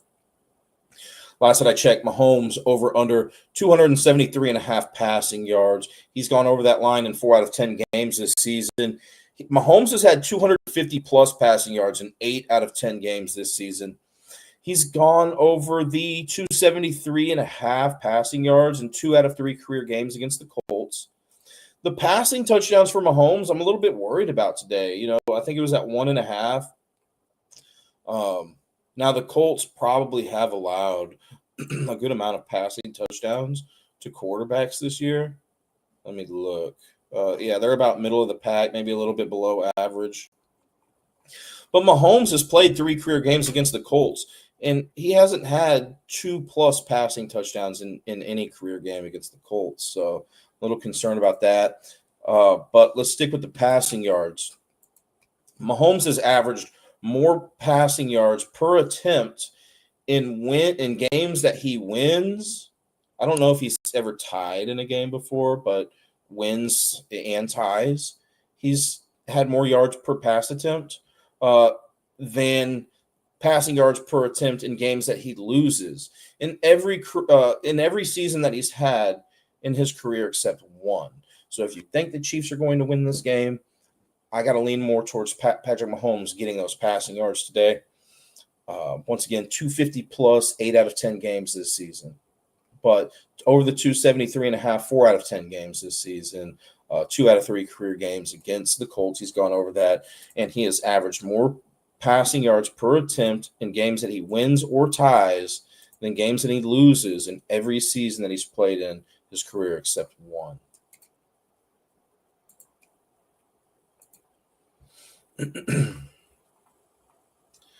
Let's talk about the wide receiving corp here for the Chiefs. I mean, they have a lot of guys, that can get it done. The Colts, they rank 11th worst in receiving yards allowed to wide receivers and 5th worst to receptions allowed to wide receivers.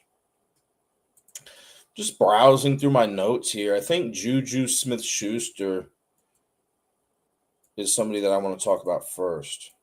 He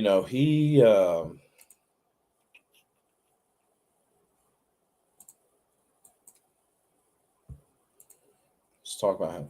Over or under, I know, Rashee Rice and Worthy and everything, which, by the way, I think Worthy is questionable, is what we were seeing at the start of the show.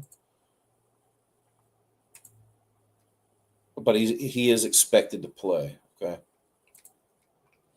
But yeah, let's talk about Juju Smith-Schuster for a second. Last that I checked, his over-under was 8.5 on receiving yards. He's gone over that line in 7 out of 9 games this season. His reception line is also at 1.5, which he's gone over in 7 out of 9 games this season.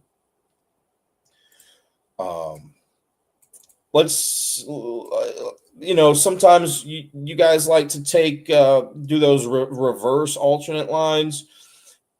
Juju Smith-Schuster has had 17 plus receiving yards in the same amount of games that he's had 9 plus receiving yards this season. He's had 17 plus receiving yards in 7 out of 9 games this season.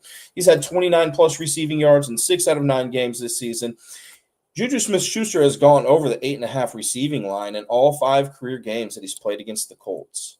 He's actually had 89 plus receiving yards in 3 out of 5 career games against the Colts. Now, obviously, he's not the same player as he once was, not getting that usage that he once was. But if you do like Juju, you got that going for you today. Then he's scored a touchdown in 2 out of 5 career games against the Colts.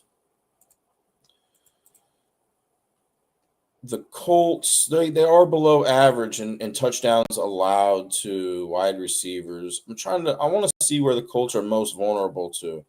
I do want to mention, and we'll talk about the rushing props here in a second, but, the Colts haven't allowed a rushing touchdown to a quarterback this season. So if you're thinking about Mahomes, anytime touchdown, anything can happen, right? But the Colts haven't allowed a rushing touchdown this season to a quarterback. They've done, it really looks like their biggest vulnerability in allowing touchdowns relative to other teams in the league is going to be that wide receiver position. So I could see Juju Smith-Schuster possibly getting in there. We'll look at the red zone target share here in a second. Maybe Hollywood Brown. I like their history. Those two guys' history against the Colts. Now, it's not a huge sample size, but at least it's something. But let's keep going with Smith-Schuster's receptions. I mentioned that he's gone over the 1.5 receptions in 7 out of 9 games this season.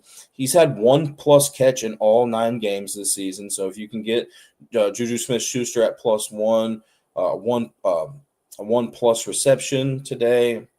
All 9 games, he's gone over that.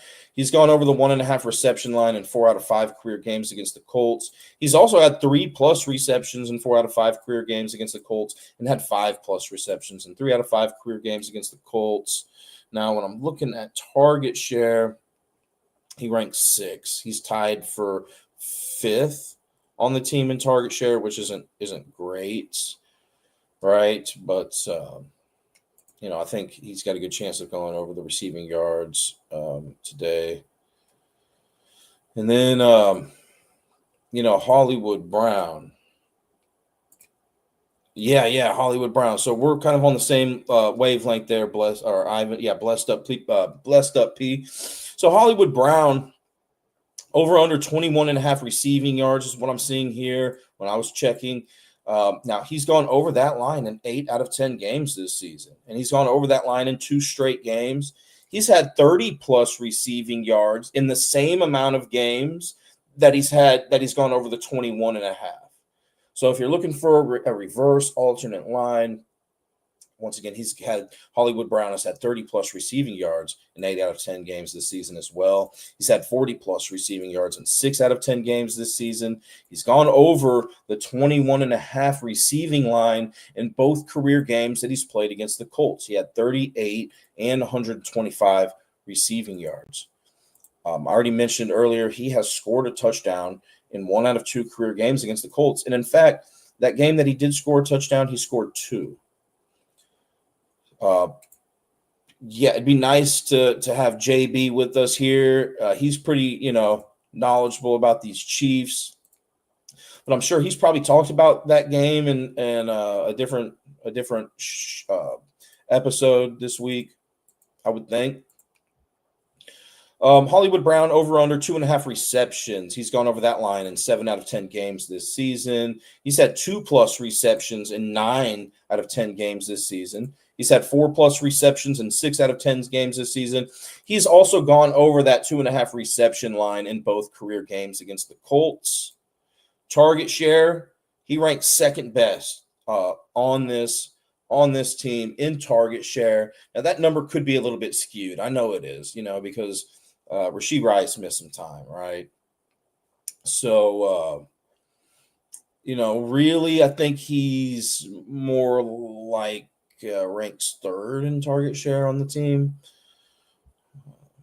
Rashee Rice's reception line is also set higher than any other receiver today. I just don't have as much history to work with here with Rashee Rice. He's gone over the 73.5 receiving yards in 2 out of 4 games this season. He's had 38+ receiving yards in 4 out of 4 games this season. He's never played against the Colts. And then the reception line, he's gone over that in 2 out of 4 games this season as well. The 6.5 reception line for Rashee Rice, half of his games he's gone over that. He's had 6+ receptions in 3 out of 4 games this season. He's had 4+ receptions in all games this season. Once again, he's never played against the Colts in his career. And then, Worthy, he's questionable. He's gone over the 40.5 receiving line in 3 out of 8 games this season. He's had 20+ receiving yards in 7 out of 8 games this season. He's never played against the Colts. Reception line for Worthy, over under 3.5. He's only gone over that in 3 out of 8 games this season. He's gone under that in 2 straight games.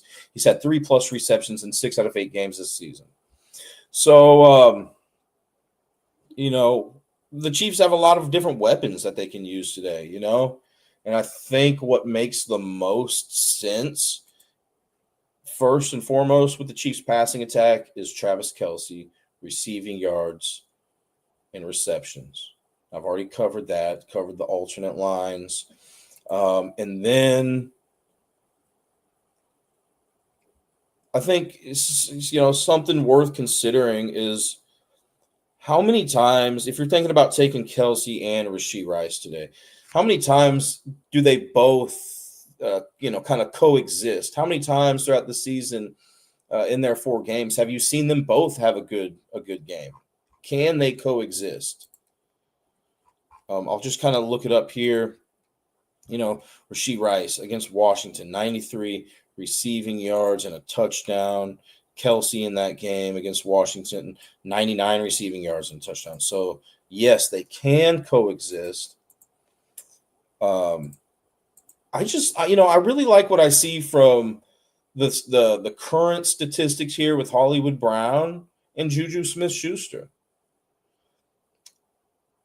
Also, something worth looking into is making a decision on these guys is the splits.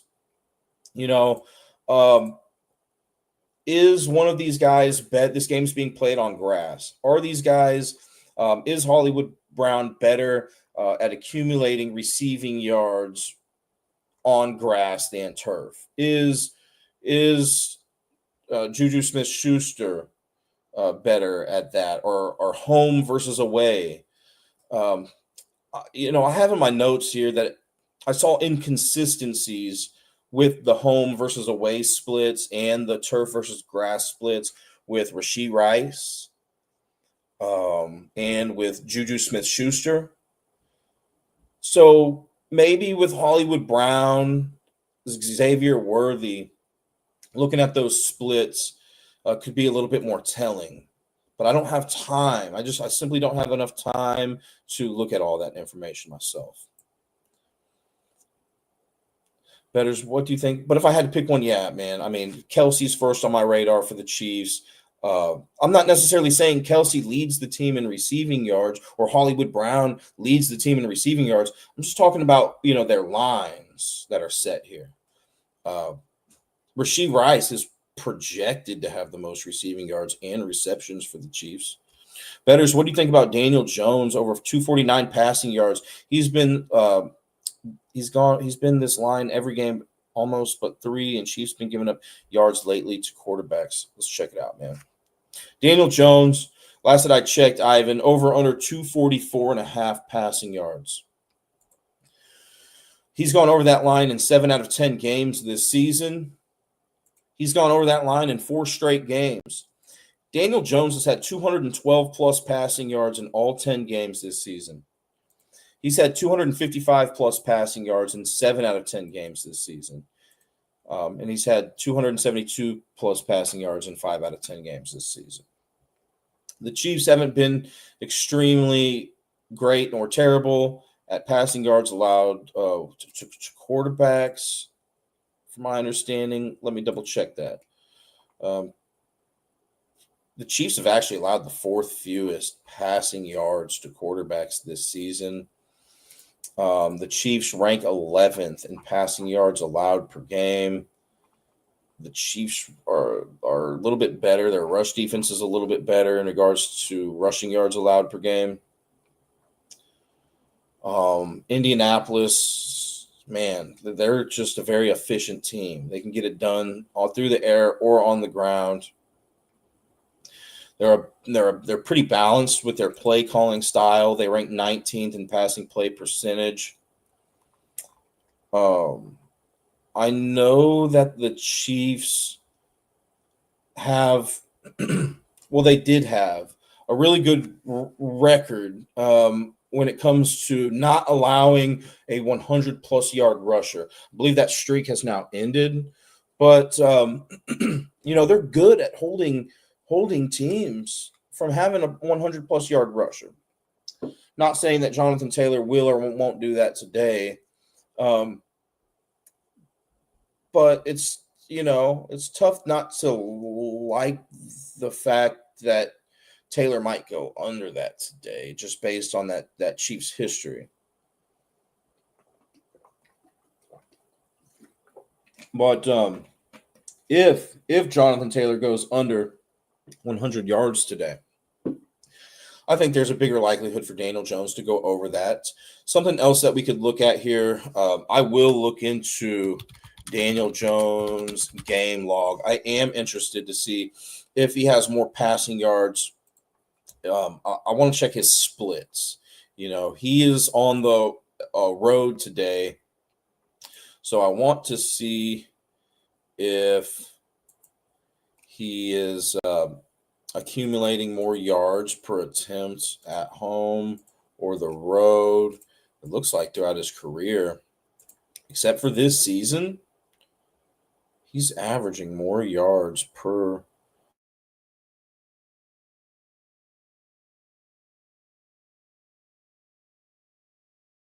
Let me close some of these tabs here. Yeah, so he's played. This is his 7th season. So 5 out of 7 seasons, he's averaged more yards per pass attempt on the road than at home. And I also just kind of want to check the grass versus turf splits. Yeah, his rookie season, this game's being played on grass. He averaged more yards per pass attempt on grass than turf. I'm seeing a little bit more turf now. And then grass. So it looks like some inconsistencies there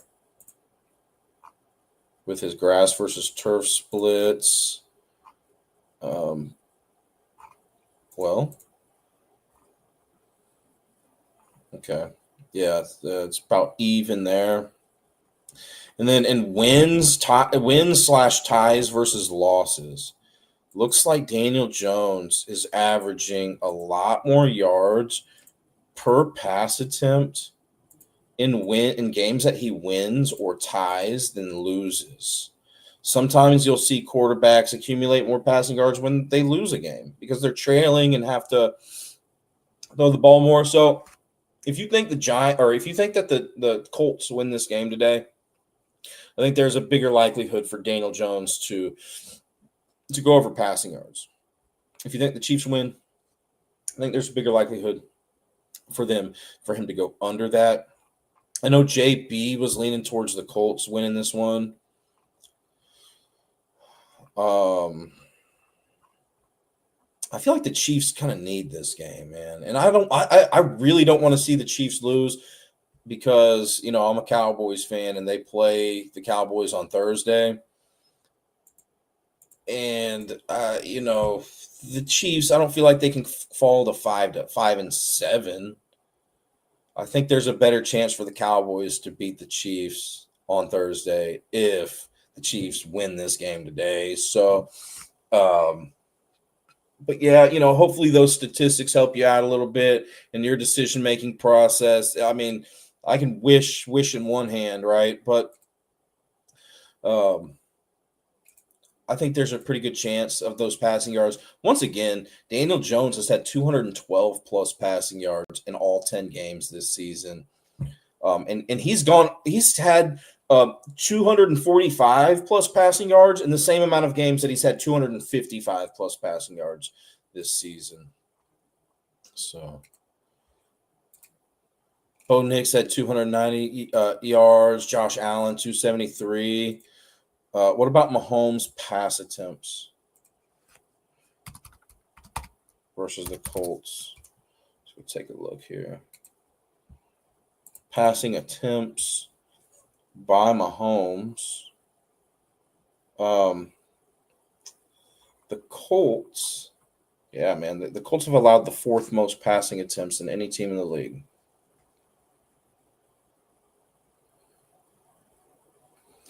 They've allowed 376 pass attempts.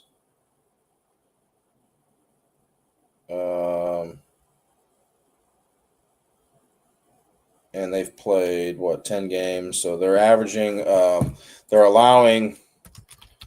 Colts are allowing 37.6 pass attempts per game.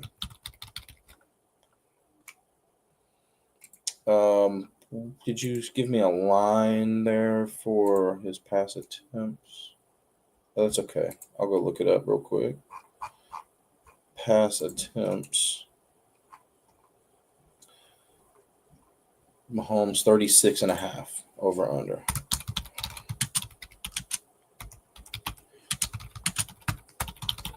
So how many times has Mahomes gone over those pass attempts this season? How many times has he had 37 plus pass attempts? 1, 2, 3, 4, 5 out of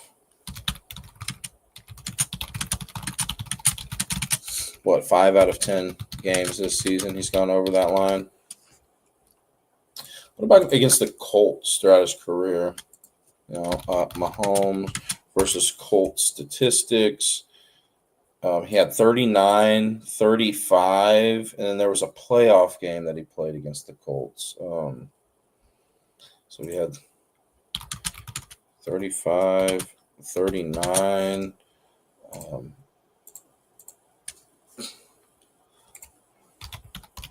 Playoff statistics. I want to see.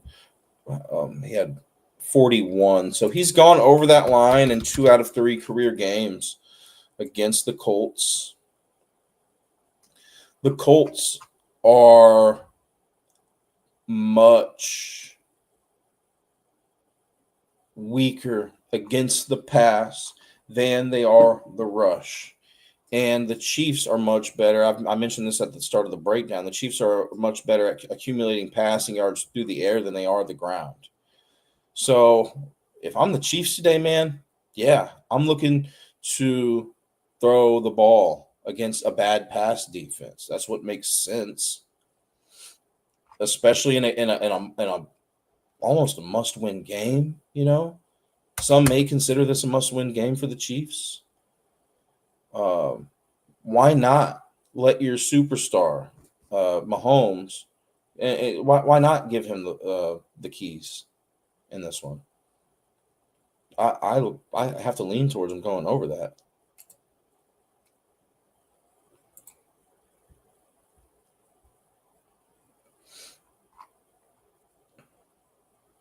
Rushing yards, Mahomes. Now, the Colts have allowed the second fewest rushing yards to quarterbacks this season. Mahomes has gone over the 23.5 rushing yards in 6 out of 10 games this season. I didn't see a really good alternate line on those rushing yards. He's only gone over that line in 1 out of 3 career games against the Colts. He scored a rushing touchdown in 1 out of 3 career games against the Colts. I saw inconsistencies in his grass versus turf splits, home versus away splits in regards to rushing yards per attempt. And once again, the Colts have allowed the fewest or the second fewest. No, they haven't allowed a rushing touchdown to a quarterback this season. So I'm a little concerned about Mahomes getting into the end zone today. And with rushing yards, I'm a little concerned that he goes over those rushing yards today too. Concerned about that. Red zone targets. Who on this Chiefs team leads the team in red zone target share? Woo! That's wild. Rashee Rice, man. I mean, they really feed him the ball. How many games has Rashee Rice played? 4 games this year, and he leads the team in red zone target share. I know I said he didn't have any history against the Colts, but man, the Colts are a little bit vulnerable to that wide receiver scoring touchdowns this season relative to the other teams in the league. I would say that is their biggest positional defensive vulnerability in regards to touchdowns allowed this season. I mean, same with like running backs. I think Kareem Hunt, I'm not going to get into Kareem Hunt's rushing yards, but I think Kareem Hunt has, good history here against the Colts. He has scored a touchdown in both career games against the Colts. He had 2 rushing touchdowns in one game and a touchdown reception in another game. So, Kareem Hunt could possibly see a touchdown reception in this one as well. The Colts have only allowed 1 this season to running backs, though. And really, it looks like Brashard Smith is the main red zone target, which JB has been talking him up throughout the year. Brashard Smith. I don't believe he has a touchdown yet. But Pacheco's out today. I've been waiting. We've been waiting for him to get into the end zone. I think that's kind of a sleepier player. here to get in the end zone for the Chiefs.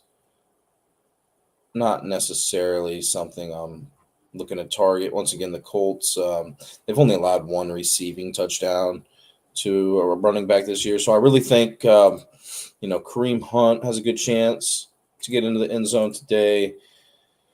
And Rashee Rice.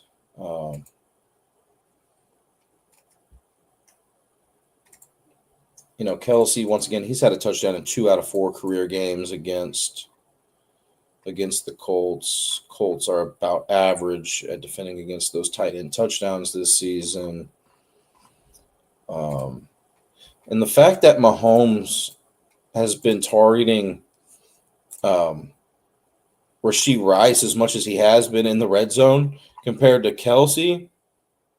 I mean, Kelsey's had 8 red zone targets, but Kelsey has played, in over double the amount of games Rashee Rice has. So I think, I'll go out on a limb here and say Rashee Rice possibly gets into the end zone. It's just it's tough to pick pick against who's scoring a touchdown for the Chiefs sometimes because they just have so many different weapons,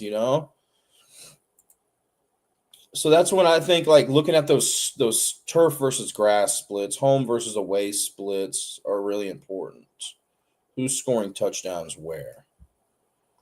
But my first look for an anytime touchdown is Kareem Hunt, and then Rashee Rice, and then Travis Kelce.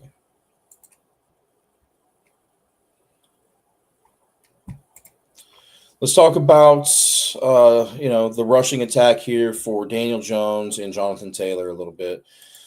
The Chiefs ranked 9th in rushing yards allowed per game. The Chiefs have allowed the 6th most rushing yards to quarterbacks this season, though. Even though they have had a good rush defense, they've allowed the 6th most rushing yards to quarterbacks.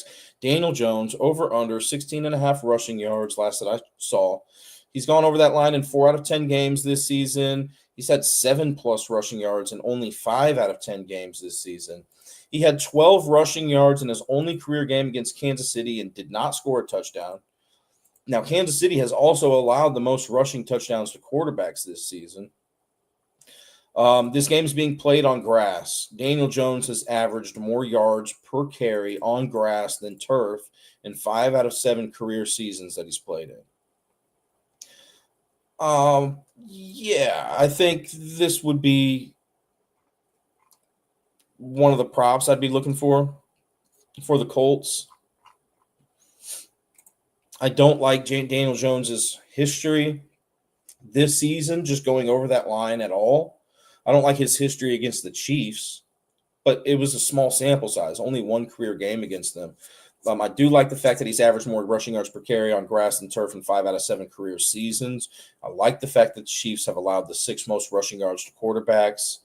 I think, when I'm looking at the Chiefs defense, that's really their biggest flaw is those rushing yards allowed to quarterbacks. So if I'm the Colts today, that's really where I'm looking to attack the Chiefs. So it makes the most sense. Now, we also want to look at these splits with Daniel Jones. Now, I think I would have wrote it down in my notes if he has had more rushing yards. Yeah. Every other split looks kind of inconsistent here.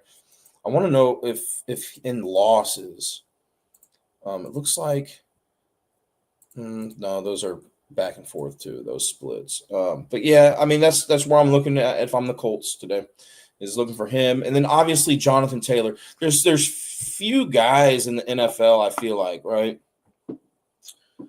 There's few guys who can just get rushing yards against any team in the league. We talked about that with James Cook. What was it, on Monday Night Football or Thursday Night Football it was, and how he was going up against a tough Houston rush defense. But I mentioned that he could just kind of eat up anybody in the NFL, any rush defense. Kind of feel that same way about Jonathan Taylor, you know. And funny thing is I know Miami was really bad at defending against rushing yards this season. And I was looking at Jonathan Taylor's game log, and you know that's a game where he didn't have a whole lot of rushing yards, in a game where he, you know, looked like he was supposed to. But I mean, look, he had 165 yards rushing against Denver, who, you know, is above average at limiting rushing yards to running backs. So he can get it done against anybody. The question is, will he do that today? The Chiefs have allowed the fifth fewest rushing yards to running backs. Jonathan Taylor, last that I checked, over under 88.5 rushing yards. He has gone over that line in 6 out of 10 games this season. He's had 71-plus rushing yards in 8 out of 10 games this season. He had 71 rushing yards in his only career game against Kansas City and did not score a touchdown. He's had more rushing yards per carry at home than on the road in every season except one, and this is his 6th season in the NFL. So that's a bad trend for Jonathan Taylor. And then he's had more rushing yards per attempt in every season except one, when his team wins or ties rather than loses. So I think there's a better chance of Jonathan Taylor going over these rushing yards today if his team wins. But if it loses, you know, rushing yards per attempt isn't looking great. And, you know, honestly, man, I'm hoping the Chiefs win this game. Just being a Cowboys fan, and you know, maybe they drop that game against Dallas on Thursday.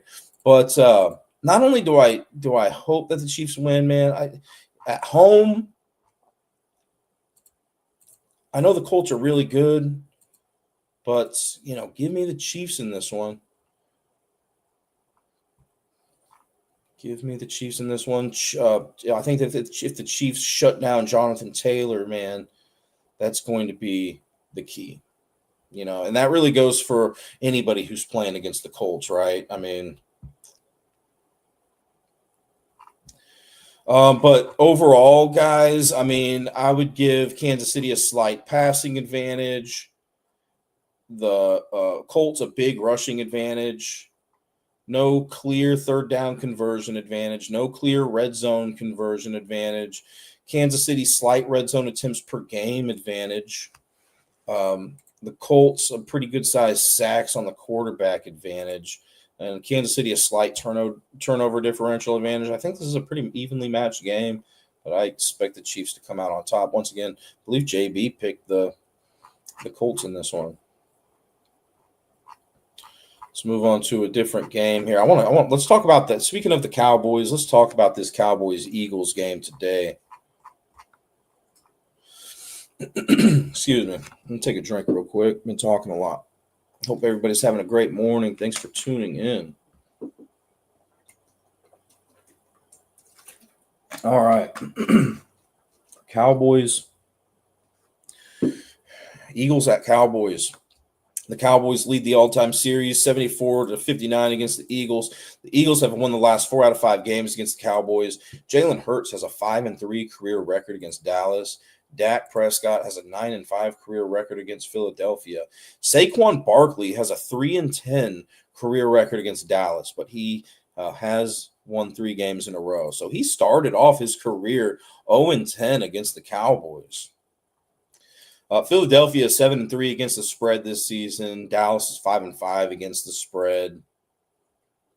Overall, I give Dallas a good-sized passing advantage in regards to yards, per game versus yards allowed per game. Give Dallas a slight passing advantage there. I give Dallas a slight rushing advantage, a good-sized third down conversion advantage. I do give Philadelphia a big red zone conversion advantage. No other team is better than Philadelphia at scoring touchdowns when they enter the red zone. And Dallas is bad. I mean, when teams enter the red zone against Dallas, they are allowing some touchdowns. They rank 29th in opponent red zone conversion percentage. Philadelphia could do a better job at getting into the red zone, right? But they're going up against a weak Cowboys defense today. Just overall weak Cowboys defense. So I give Cowboys a good size sacks on the quarterback advantage, but the Eagles a big turnover differential advantage. We saw these teams play in week 1 in Philadelphia, and the Cowboys kept it close. Will they do so today? Let's talk about some props here. Dak Prescott, over under 241.5 passing yards. The Eagles rank 15th in passing yards allowed per game. Dallas ranks first in passing yards per game. Dallas also calls a high percentage of passing plays relative to other teams in the league. They rank 8th in passing play percentage. And then the Eagles rushing yards allowed per game, they rank 19th. So they are a little bit more vulnerable to rushing yards allowed per game than passing yards allowed per game relative to other teams in the league. But Dallas is better at accumulating passing yards. I would expect Dallas to continue to pass today. Prescott over under 241.5 passing yards. The Eagles haven't been extremely great nor terrible at defending against passing yards allowed to quarterbacks this season. They are above average at defending against that. Now, Dak Prescott has had 242 plus passing yards in 7 out of 10 games this season. But he only had 188 passing yards at Philadelphia in week 1. All right. Dak's had 237 plus passing yards in 8 out of 10 games this season. He's gone over the 241.5 passing yards in 8 out of 14 career games against Philly. He's had 238 plus passing yards in 10 out of 14 career games against Philly.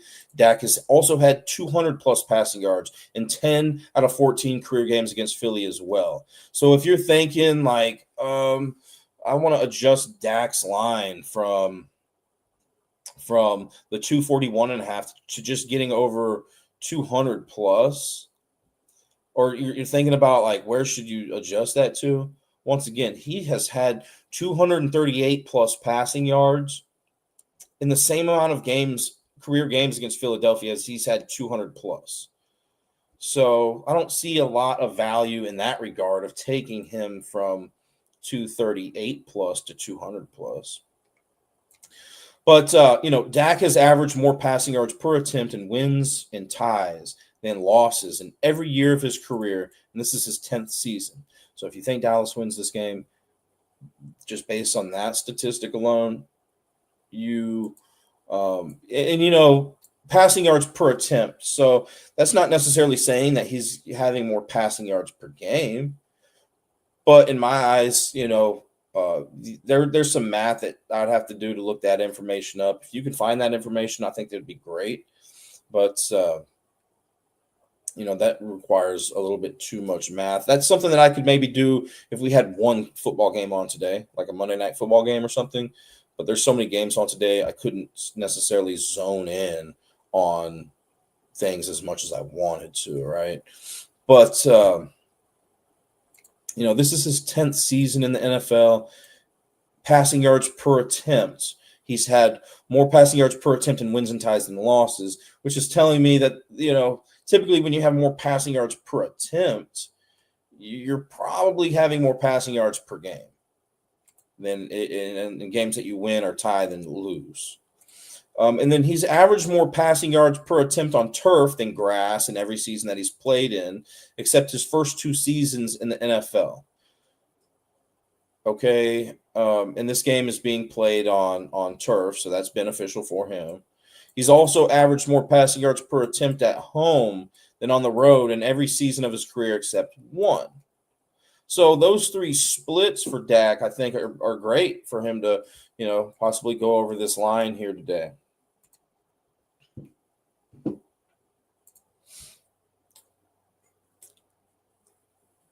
Philadelphia, when I'm looking at the yards allowed to a specific position through the air, I don't, really, I don't see a big vulnerability with them. The first place that I would look is like, Javonte Williams, believe it or not. Now he's gone over 8, and the Philadelphia has allowed the fourth most receiving yards to running backs this season. But Javonte Williams, I mean, that's not one of Dallas's strengths. It's not like they have Austin Eckler in the backfield that Dak can pass to.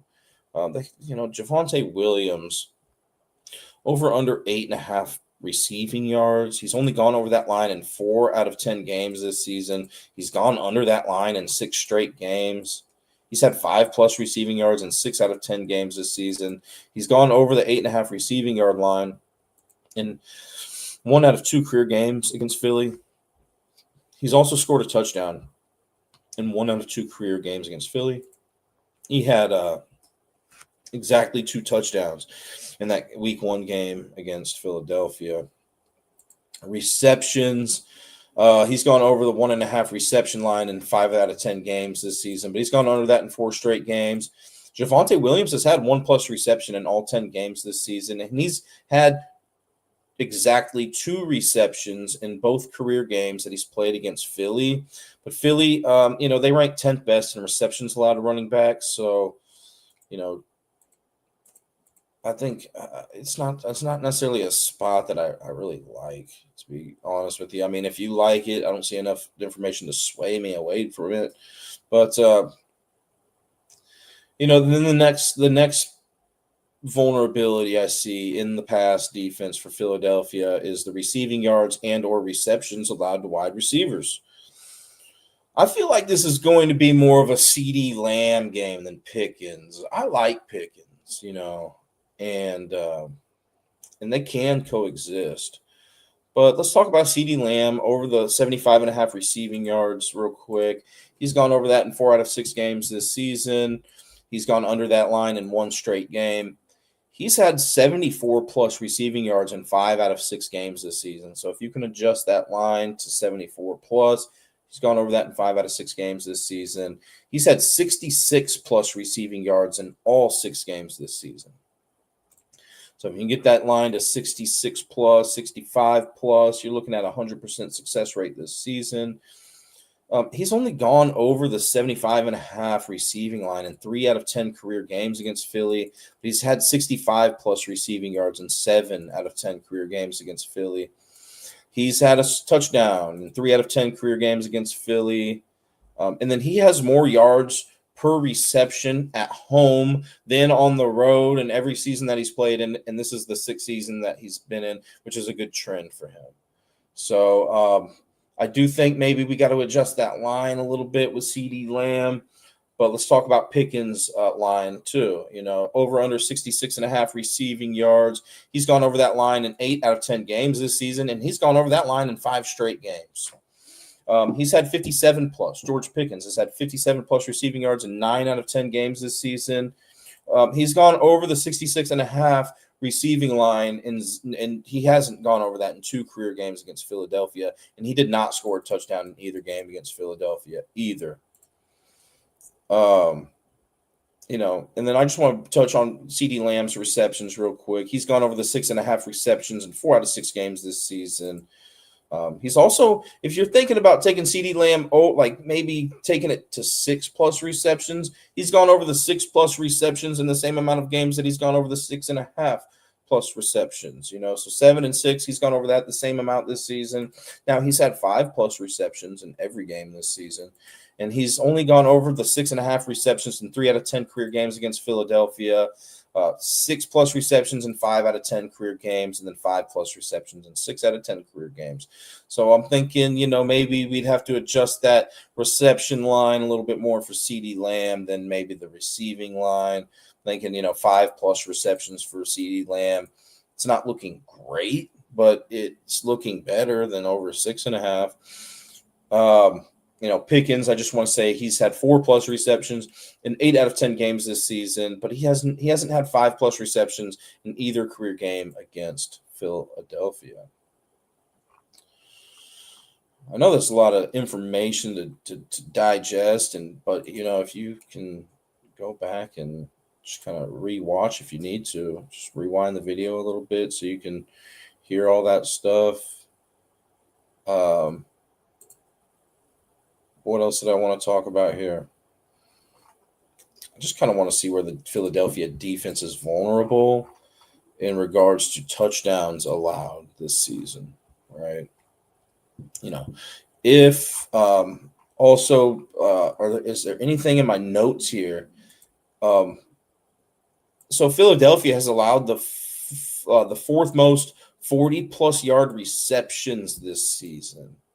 Fourth most 40-plus yard receptions. So if you're thinking about a Cowboys wide receiver and you're still unsure about it, or maybe a tight end. Now, Philadelphia is good at limiting the tight end position in receiving yards and receptions. But, the home run hitter for Dallas, I think, is somebody worth looking at here. Who on this Cowboys team is capable of picking up a 40-plus yard reception? CeeDee Lamb has only had one this season.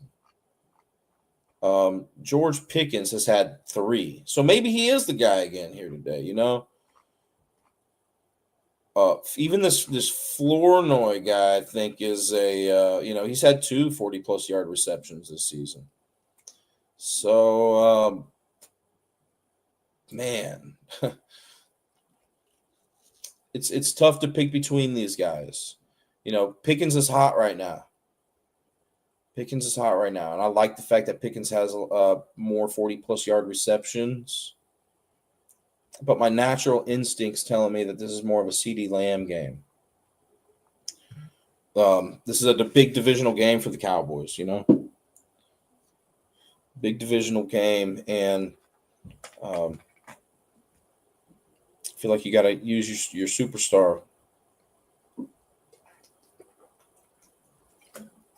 with CeeDee Lamb here, but I'm not necessarily here to talk about my feelings. I'm here to give you guys some statistics.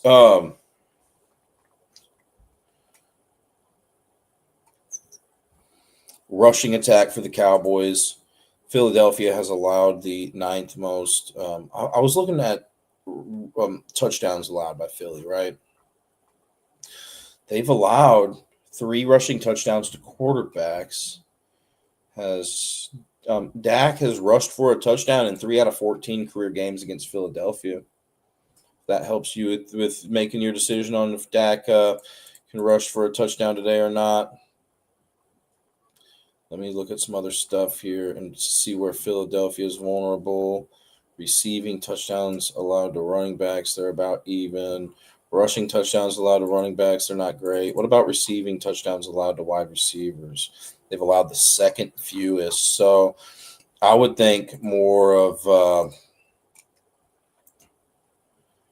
statistically speaking, and only one receiving touchdown allowed to tight ends.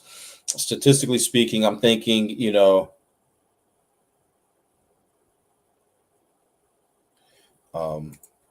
Javonte Williams, Dak Prescott. I feel like Cowboys might have to run it in, or hit a long touchdown pass. Pickens does lead the team in target share as of right now. Excuse me.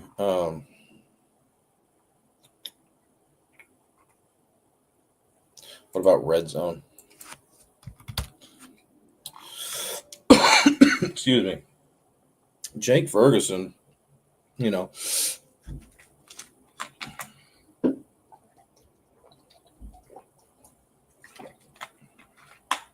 Jake Ferguson leads the Cowboys in red zone target share. And really, Jake Ferguson has had the 4th most red zone targets this season out of anybody in the league. He's up there with Jamar Chase. And then it's Pickens.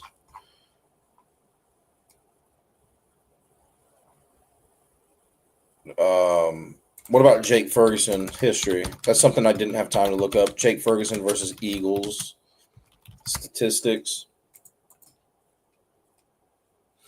He's only had 1 touchdown in his last 5 games against the Eagles. Eagles have done a good job at limiting that. Looks like 2 out of 7 career games, Jake Ferguson has had a touchdown against the Eagles. Um, so yeah, I'm just leaning more towards Javonte Williams. We mentioned that he's had a touchdown against them. Prescott. But let's talk about the Eagles' offense a little bit here. Yeah, I mentioned Pickens. Yep. Um, mentioned Pickens, 66.5 receiving yards. Last that I checked, Ivan, he's gone over that in 8 out of 10 games this season. He's gone over that line in 5 straight games. He's had 57-plus receiving yards in 9 out of 10 games this season, but he hasn't gone over the 66.5 receiving line in both career games that he's played against Philadelphia. He did not score a touchdown in either one of those games either. And then the reception line, he's had 4+ receptions in 8 out of 10 games this season, and he didn't have 5+ receptions in either game against Philadelphia. Well, let's talk about the Eagles here. The Cowboys' defense is bad. Let's be honest with ourselves here. Dallas has allowed the second most 40+ yard receptions this season. Philadelphia calls the second highest percentage of rushing plays than any team in the league. So they really do like to focus in on that run. And they don't really accumulate a lot of passing yards per game. They rank 28th in that category. Their rushing yards per game is better. They rank 17th. Now, I'm hearing that Dallas has improved their rush defense. Right. But let's, when I think about Philadelphia, first thing that I really think about is their rushing attack. So let's talk about that a little bit. The Cowboys have allowed the 4th most 20+ yard rushing gains this season. Barkley has had 2 total 20+ yard rushing gains this season. Hurts has had 1. So both of these guys are capable of picking up 20+ yards on the ground on a carry, any given carry. The Cowboys, once again, although they rank 24th in rushing yards allowed per game, I'm hearing that their rush defense has improved. So I'll just kind of let you be the decider of that. But Dallas has been more vulnerable in regards to rushing yards allowed to quarterbacks relative to other teams in the league at other positions. They've been more vulnerable to quarterback rushing yards than running back rushing yards allowed. Jalen Hurts, last that I checked, over under 28.5 rushing yards. He's gone over that line in 4 out of 10 games this season. He did go over that line in his last game. Hurts has had 22+ rushing yards in 6 out of 10 games this season. He's had 22+ rushing yards in 3 straight games. He's gone over the 28.5 rushing yard line in 6 out of 8 career games against Dallas. He's also had a rushing touchdown in 3 out of 8 career games against Dallas and had 2 rushing touchdowns in 2 out of 8 career games against Dallas. So if you're thinking about Jalen Hurts today for 2+ touchdowns, he's gone over that in 25% of he's hit that in 25% of his games against Dallas. And Dallas has allowed the second most rushing touchdowns to quarterbacks this season. They've allowed 4. Jalen Hurts has also averaged more yards per carry in games that he loses than games that he wins in every season that he's played in, except this season, and this is his 6th season.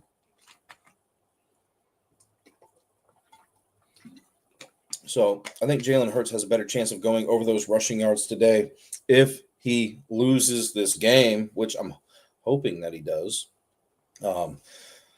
But, anyways, Barkley, let's talk about Barkley a little bit here. 75.5 rushing yards. He's gone over that line in 3 out of 10 games this season, but he did go over that line in his last game. He's had 60+ rushing yards in half of his games this season. He's gone over the 75.5 rushing line in only 4 out of 13 career games against Dallas. He's had 60+ rushing yards in 7 out of 13 career games against Dallas and 50+ rushing yards in 9 out of 13 career games against Dallas. He has scored a touchdown in 4 out of 13 career games against the Cowboys and has never had a multi-touchdown game against Dallas. Fun fact is that he's never had a receiving touchdown against Dallas. How many receiving touchdowns has Dallas allowed this season? 3. The most the team is allowed is 6. A lot of these teams have allowed, 2, 1, or 0. But I think that takes away from Saquon's anytime touchdown a little bit here. How many receiving touchdowns does Saquon have this season? I mean, probably not a ton, but he does have 2. But the fact that he's never had a receiving touchdown against Dallas in 13 straight games, or all 13 career games against Dallas, makes me not like his anytime touchdown as much today. I mean, let's say he's had at least 2. I mean, then we can feel better about that. But he's also averaged more. Saquon Barkley has averaged more yards per carry on the road than at home in 6 out of 8 seasons that he's played in, which is a good trend for him going over those rushing yards. And then he's averaged more rushing yards per carry on grass than turf than in 7 out of 8 seasons that he's played in, which is a bad trend. And actually that trend overrides the one where he's, the yards per carry on the road than at home trend that I just spoke about. I would think that Hurts has a better chance of going over his rushing line today than Saquon Barkley, especially with the chatter that Dallas's rush defense has improved. But Barkley receiving yards we can talk about here.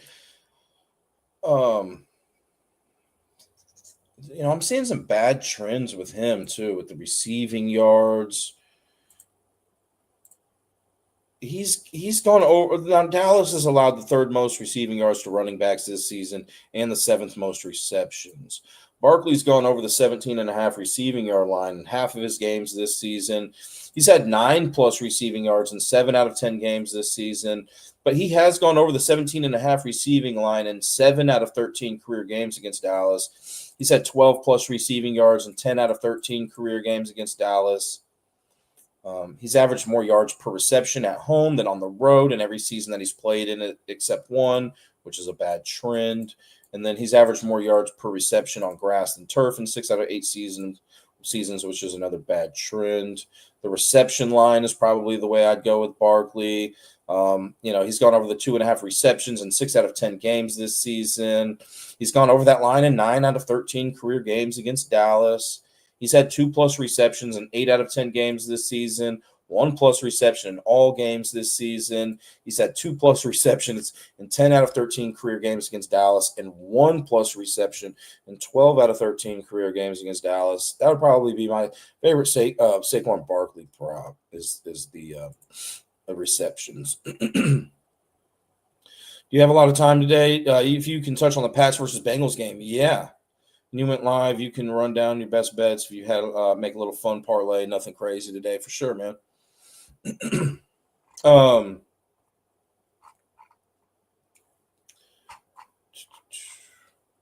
Let me see if I see anything that really sticks out to me in this game, and then we'll go on to the other one.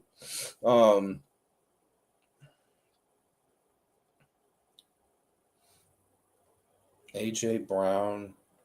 Receptions, 4.5.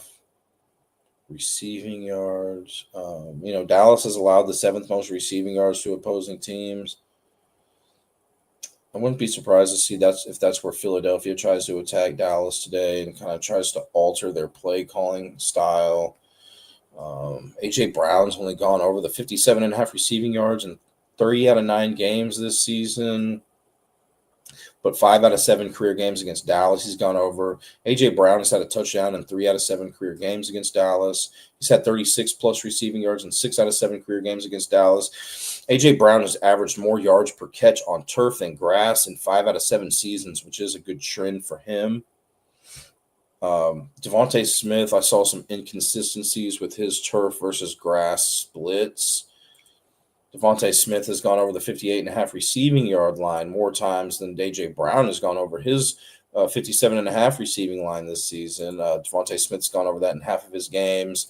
53+ receiving yards for Devontae Smith in 6 out of 10 games this season. 49+ in 7 out of 10 games this season. And he doesn't have as good as history going over his receiving line against Dallas than than A.J. Brown does. But he has had a touchdown in 4 out of 9 career games against Dallas, which A.J. Brown has a better percentage in that regard. I'd have to lean more towards this being more of an A.J. Brown game. And then, receptions. A.J. Brown has gone over his line in 5 out of 9 games this season, the 5+ receptions. He's had that in 5 out of 9 games this season compared to Devontae Smith going over having 5+ receptions in 4 out of 10 games this season. So I like what I see here more from A.J. Brown. And then Goddard. I mean, I don't want to get necessarily too hung up on this game here, even though I'm really looking forward to it. Dallas Goddard, the Cowboys, really it's their I mentioned this probably several times. Their defense is just bad, so it's just where is Philadelphia going to try to attack in the passing game? I would say A.J. Brown, and then Goddard. He's gone over the 32.5 receiving line in 5 out of 9 games this season. He's gone over that line in 8 out of 13 career games against Dallas, but he wasn't targeted in one of those games. So it's more like 8 out of 12 career games. Goddard's had 33+ receiving yards against the Cowboys. He's had 25+ receiving yards in 10 out of 13 career games against Dallas. He scored a touchdown in 4 out of 13 career games against Dallas. He wasn't targeted in one of those games, so it's more like 4 out of 12. Dallas has been more vulnerable to receptions to tight ends than the receiving yards.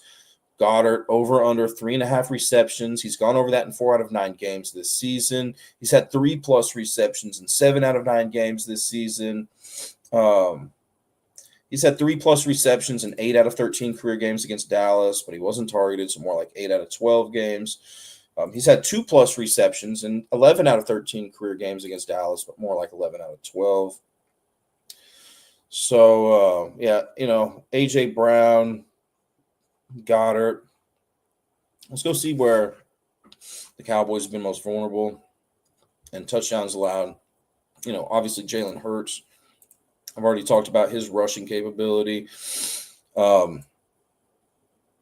This is probably a game where I'm thinking Hurts gets into the end zone.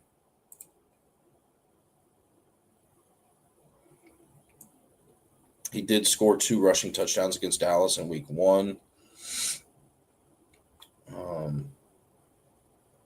But let's go see where the Cowboys have been vulnerable at.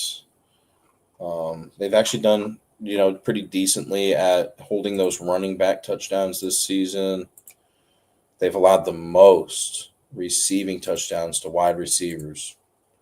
So that may have me change my angle a little bit here. And they've been pretty good against the tight end. So I'd be looking more for Philadelphia for a wide receiver, and then Hurts. Maybe even both, right? Let's go look at the red zone target share for Philadelphia. A.J. Brown leads the team, tied with Goddard in red zone target share. They both have 7. But the fact that A.J. Brown is a wide receiver, and I like his career history at scoring a touchdown more against Dallas than I do Philadelphia or Devontae Smith. I got to go with A.J. Brown being my favorite receiving player statistically speaking. Maybe you're somebody that likes to go against statistics. In that case, maybe go with somebody else here. But if you're into the statistics and stuff, just based on what I'm seeing, and I'm not saying that I'm the bearer of all information. There's other great sources out there for you to get information. Maybe you had A.J. Brown on your radar before you even tuned into the show. Well, I think that he has the best likelihood for a Philadelphia receiver, and that includes Barkley. That includes Goddard at finding the end zone today. And then Jalen Hurts, and then Devontae Smith would probably be my my anytime touchdown scores there that I like the most. Unbiased opinion here. Well, I think Dallas, maybe not wins, but I think they might cover. I'm thinking, I don't know, man. Philadelphia is good, and I think the Cowboys have a better chance at winning on Thursday if they lost this game and the Chiefs won today. That's kind of what I'm hoping for, because I really do want to see the Cowboys beat the Chiefs on Thursday, and I'm willing to sacrifice this game for it. Also, the Eagles are better against the spread than the Cowboys. They're 7-3 against the spread. Cowboys are 5-5.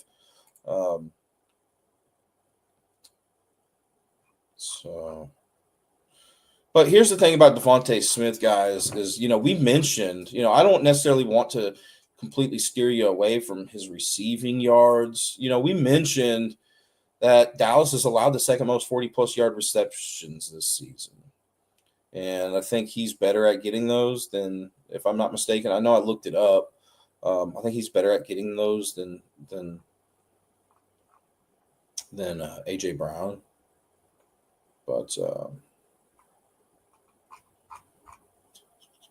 see, what's the line? Cowboys +3. Yeah, I mean, I'm leaning towards the Cowboys +3 here. I don't know if they win or not. We'll see. I know you say you wanted to talk about a game here, Ivan. Pats versus Bengals. I think that there's one of these quarterbacks somewhere. I think it might be Flacco today. That may be one of my favorite plays for passing yards.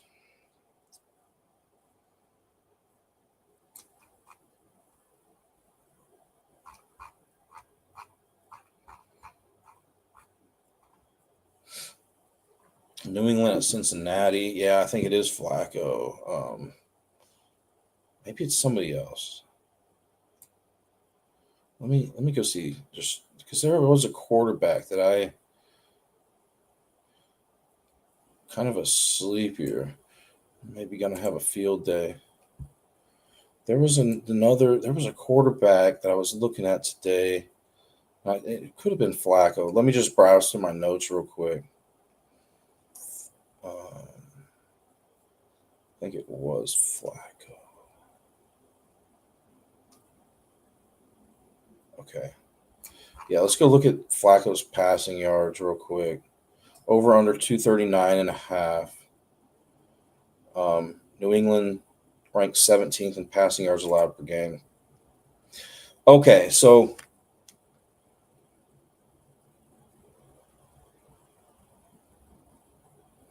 Flacco, 240 plus passing yards. He's only gone over that in 3 out of 9 games this season.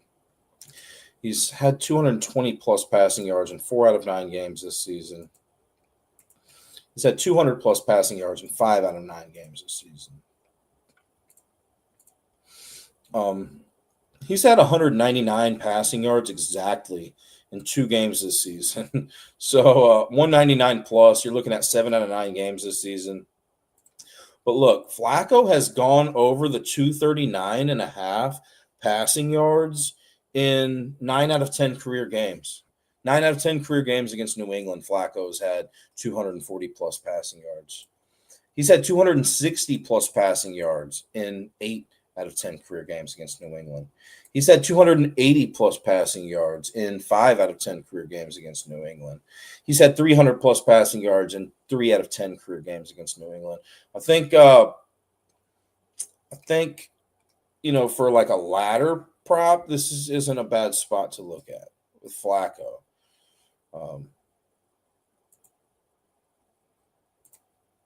240 plus. Yeah, I gotta say that's one. I gotta say that is one of my favorite props today. Now, New England hasn't been specifically great or terrible at defending against passing yards, but they're great at defending against the rush, right? New England ranks first in rushing yards allowed per game, and Cincinnati is not a good rushing team in regards to rushing yards per game. They rank 30th. They are a much better passing team, even with Joe Burrow being out. They're a much better passing team, and New England's worse against the pass.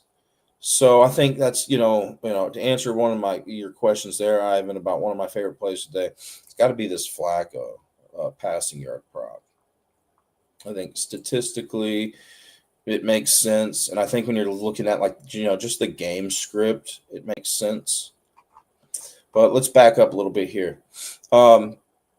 New England has led the all-time series. They lead the all-time series 18-10 against Cincinnati. New England's won the last 8 out of 10 games against Cincinnati. They've won the last 4 out of 5 games against the Cincinnati Bengals. Flacco, he has a 1-5 career record against New England in the regular season, and then he's 2-2 against New England in the playoffs. But Flacco needs 3 touchdown passes to move into 20th place on the all-time passing touchdowns leaders list. He would pass Joe Montana if he got 3+ passing touchdowns today. And I do want to mention, this is another one of my favorite props here today, Ivan, is that Flacco has had 2+ passing touchdowns in 8 out of 10 career games against New England.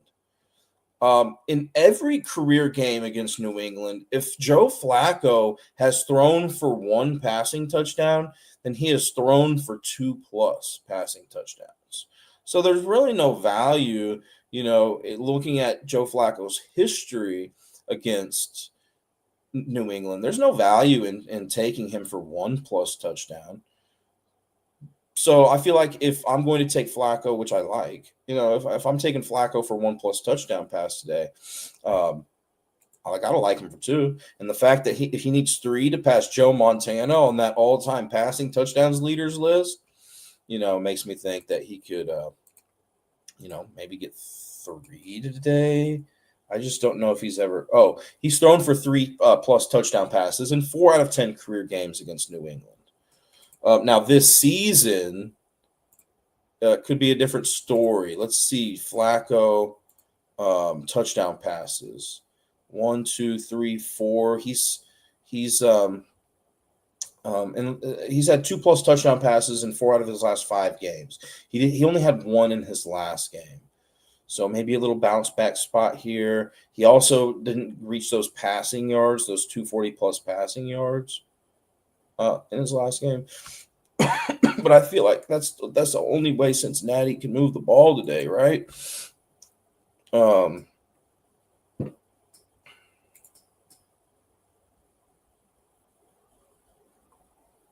Unless we see Chase Brown, which it happens, man. It happens. We see that a team is really good against the run, and this team is bad at running the ball, and then Chase Brown just ends up having a great day. We see that from time to time. We see those outliers happen, or a good rushing team going up against a bad rush defense, and these guys just fall flat, I don't know if this is one of those spots, though. I think Joe Flacco's somewhat going under the radar here today. But let's talk about receiving yards for T. Higgins. Jamar Chase is out of this game. So I think that's a little detrimental to Flacco a little bit. But, he's a vet. I think he can navigate through that absence here. And that's another reason I don't think people are going to be as high on Flacco today because of it. But I feel like Flacco he's one of those quarterbacks that can, spread the ball around and get it done with me out there on the field for T. Higgins over under 70.5 receiving yards. He's only gone over that line in 2 out of 10 games this season. He's had 62+ receiving yards in 4 out of 10 games this season, 56+ in 5 out of 10 games this season, 44+ in 6 out of 10 games this season. He's had 128 receiving yards in his only career game against New England. He also scored a touchdown. And I'm seeing that he's good at scoring touchdowns on turf when I looked at his splits. So if you like T. Higgins today for an anytime touchdown, you got that working for you. Also, New England has allowed the second most receiving touchdowns to wide receivers this season. So I think that's fitting. I think that is fitting here for Cincinnati. And to be quite frank with you, I mean, New England doesn't allow a lot of explosive passing plays, from my understanding. And New England is great at preventing teams from entering the red zone against them. They rank first in the NFL at preventing that, and Cincinnati's not good at getting into the red zone. But if Cincinnati does get into the red zone, New England has allowed the second most touchdowns by opposing teams. Their opponent red zone conversion percentage is second worst. And Cincinnati's been decent at converting touchdowns when they enter the red zone this season. We can go look at that red zone target share here for Cincy. Jamar Chase leads the team, right? And he's out today. So the next guy is T. Higgins in that red zone target share with 9. And then it's Yoshivas with 5. I didn't really talk about Yoshivas much.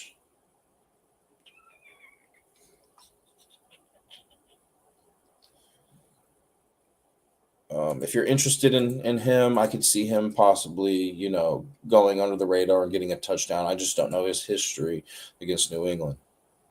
But it looks like that's where New England is most vulnerable at allowing touchdowns, is that wide receiver position. So that's where I would be looking to targets for anytime touchdown score for Cincinnati. And then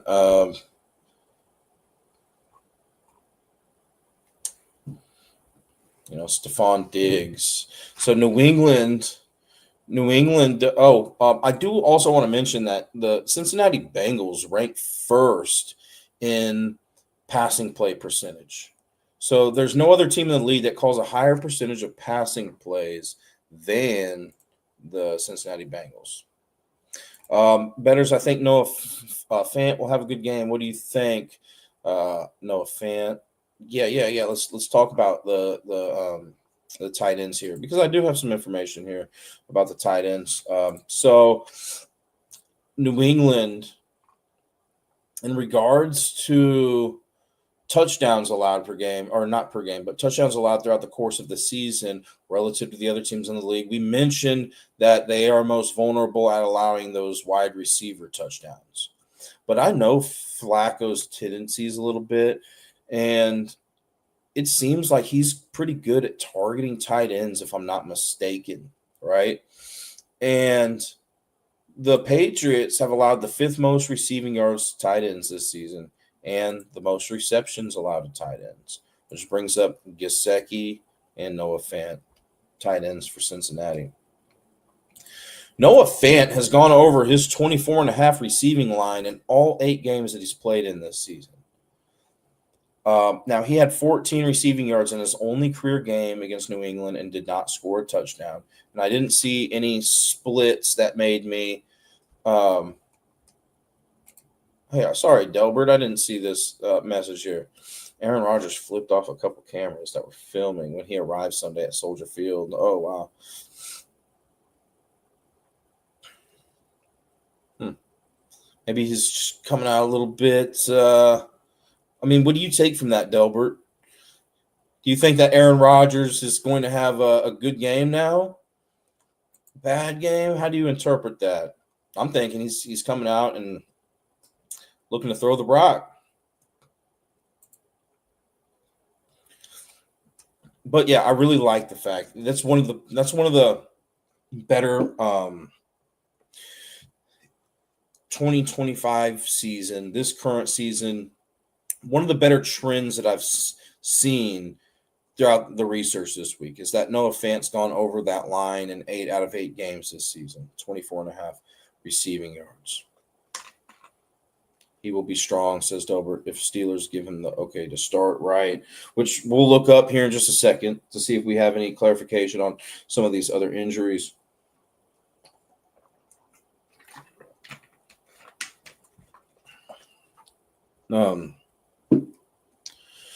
Okay, so we already talked about Fant's receiving yards, receptions too.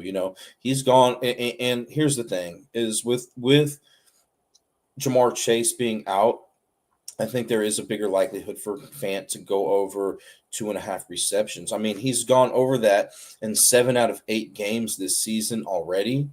New England's allowed the most tight end receptions to tight ends this season. So, he's gone over the 2.5 reception line in 7 out of 8 games this season. He only had 1 reception in his only career game against New England.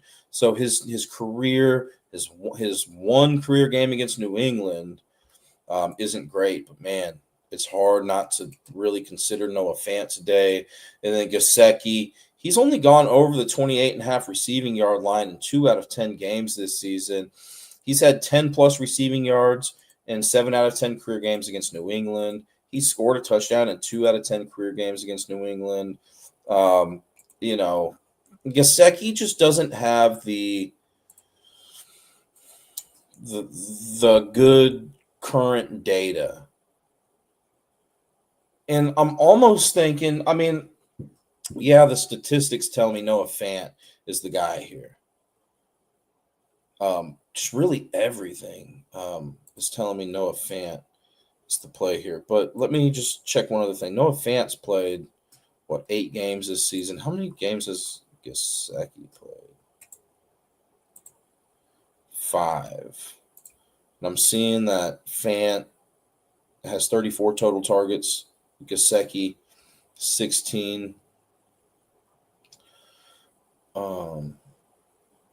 Tanner Hudson too. Drew Sample. Cincinnati, that's my problem with going with a Cincinnati tight end, is that they have a lot of tight ends that see targets. But that would be my only concern with Noah Fant. And I just think that sometimes the line seems too good to be true. We talk about a lot of player props going over and under. And a lot of the time it's like, this guy has gone over this in half of his games this season. This guy's gone over this line in 4 out of 10 games this season, or 6 out of 10. It's rare that I see that this guy has gone over in all games this season. And that's what we're seeing with Noah Fant, with 25 plus receiving yards today. So it's like, it's almost too good to be true, but I'm going to go ahead and say that I like it today, and that's got to be one of my. I'm not going to steer away from the statistics. That's got to, statistically, that's just one of the better plays that I see today. It's Fant over the receiving yards, and then over the 24.5 receiving yards, 2.5 receptions.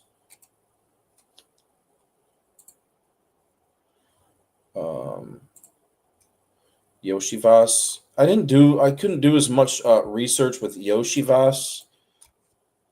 Last that I checked, though, his over-under was 36.5. But one would have to think, that his workload could increase, too, with Jamar Chase's absence. And Yoshivas versus Patriots statistics. Let's see if he has any career history against the Patriots.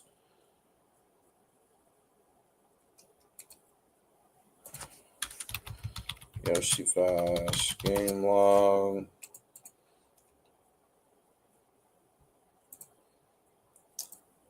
It doesn't. Okay, he's had 26 receiving yards in 1 career game against New England. No touchdowns. I'm talking about Yoshivas. So that's a little concerning there. Has Jamar Chase missed any games this season that we could see, who was targeted? I don't think so. So that's kind of, it's kind of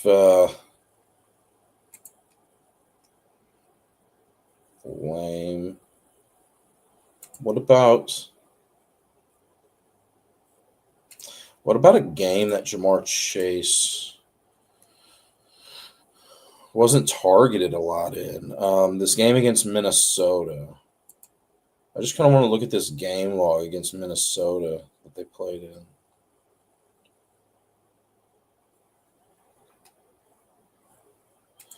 Well, they lost 48-10, so that could be a reason why, right? That he didn't see a lot of targets. But he's basically what I'm trying to do is just seeing like if Chase Brown isn't targeted, who do they go to? But Flacco wasn't even in during that game.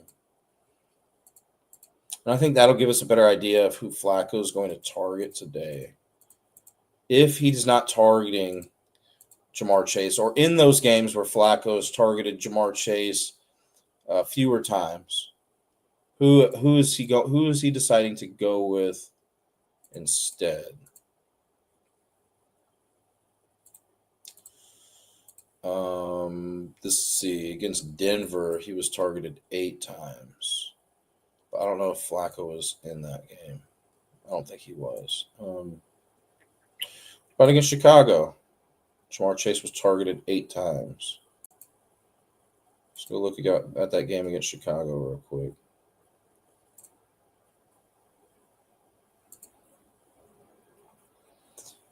It was Chase Brown, man. Flacco targeted Chase Brown 14 times in that game. I also see that New England ranks 8th worst in receiving yards allowed to running backs, and they've allowed the most receptions to running backs.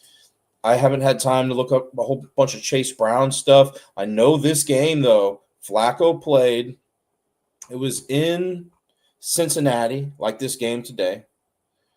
Jamar Chase, looks like that was a game where Flacco targeted Jamar Chase one of the fewer times, if not the least amount of times this season in a game. And Chase Brown, once again, saw a whopping 14 targets. And then it was Higgins with 9. And then it was Yoshi Vaz with 7. All the tight ends and stuff. Fant caught a touchdown that game, but he only had 3 targets. Hudson had a couple targets. Yoshi Vaz had 66 receiving yards. So I think, that's making me think Yoshi Vaz is a pretty decent play here in this one, Ivan. And, he's gone over he's had 37 plus receiving yards in 3 out of 8 games this season. 3.5 receptions in 2 games this season over that. Would have to lean more towards the yards. He's had 20 plus receiving yards in 1, 2, 3, 4, 5 out of 8 games this season. I think there's a bigger likelihood for him to get that with Jamar Chase being out. But man, I really think Chase Brown is somebody to look into for the passing game as well. I mean, Flacco targeted him a lot against Chicago.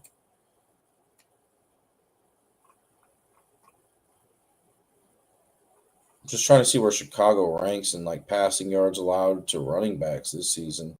They're a little bit above average. And once again, New England has allowed the 8th most receiving yards to running backs and the most receptions. So I think, Chase Brown, I just don't know if Chase Brown versus Patriots statistics is something that I'll look up to see if he has any career history against New England.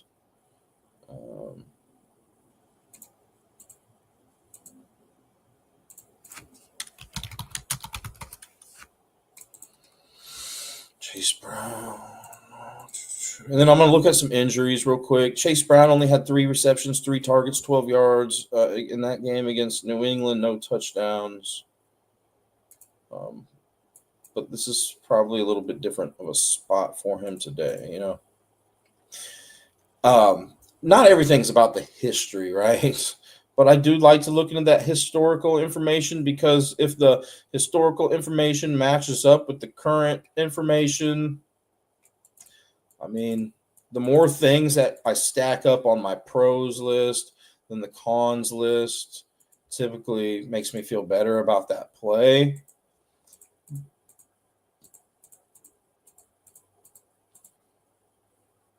But sometimes, it's really just deciding when and when not to go with the statistics is the thing. I think when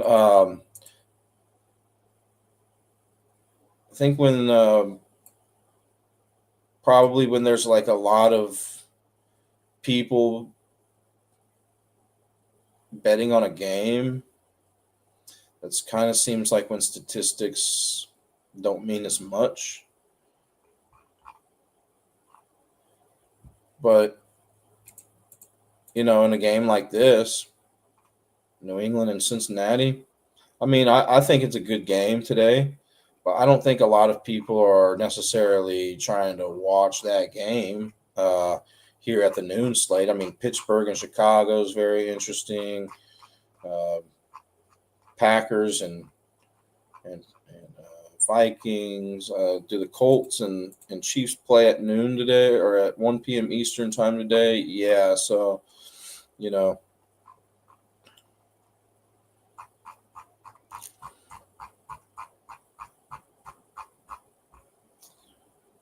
But, I mean, I just have so much information about all these games here, and I just don't have enough time to cover everything. I mean, maybe I should have started the show even before the time that I did. We've been on for 3 hours now. I feel like I just haven't even gone over a lot of this stuff that I have wrote down with you guys. So if you have any questions, feel free to let me know. Cincinnati's allowed the most rushing yards to running backs this season. New England calls a high percentage of rushing plays relative to the other teams in the league. If you have Ramondre Stevenson or Travion Henderson on your radar today, I could see them having a good game. And Cincinnati has allowed the second most 20-plus yard rushes this season. Ramondre Stevenson has 2 total 20-plus yard rushes. Travion Henderson has 3. I think those guys could, see some good stuff here. I'm trying to see if anything else just really sticks out to me. I think it's time to maybe just start talking about the big-time players, Stephon Diggs. Cincinnati's done pretty good at limiting those receiving yards to wide receivers. He's only gone over the 60.5 receiving line in 4 out of 11 games this season. He's gone over that line in 1 out of 3 career games against Cincinnati. Stephon Diggs has had a touchdown in 2 out of 3 career games against Cincinnati. And when I'm looking at where Cincinnati is most vulnerable, receiving touchdowns allowed to running backs. So, who's more likely to get a receiving touchdown between Henderson and Stevenson? Looks like Henderson has 1 this season. Stevenson has none. And red zone target share. We could also look at that for New England. It is Stephon Diggs, but I'm looking to see who has more for the running back corp. Travion Henderson has 2. Stevenson has 2 red zone targets. But, yeah, once again, Cincinnati is vulnerable. I mean, they've allowed the most receiving touchdowns to running backs this season. Let me see some other defensive touchdown vulnerabilities here. Tight end touchdowns, Cincinnati, which brings up Hunter Henry, who has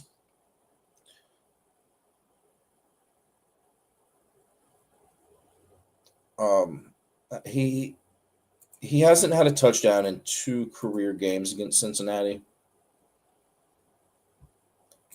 So just in that respect, yeah, I'm not necessarily. I mean, I could see him getting in. I mean, you got to like that, right? I mean, he's got to be up there on the list, and potentially scoring a touchdown today. I mean, Cincinnati has allowed 12 touchdowns to tight ends this season, which is the most.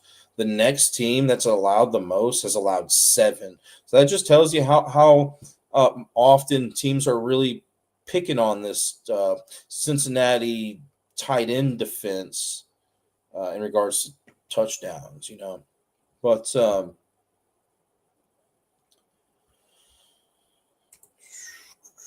anything else here that is really sticking out to me here? I don't.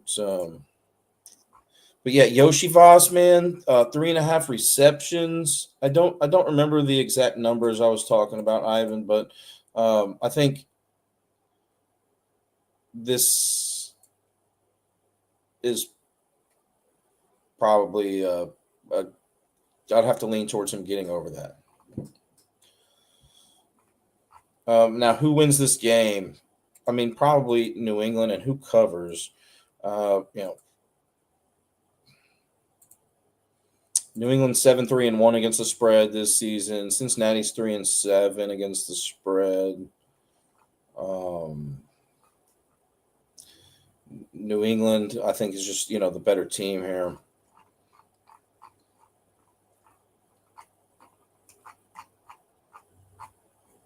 So I'm gonna have to lean towards New England.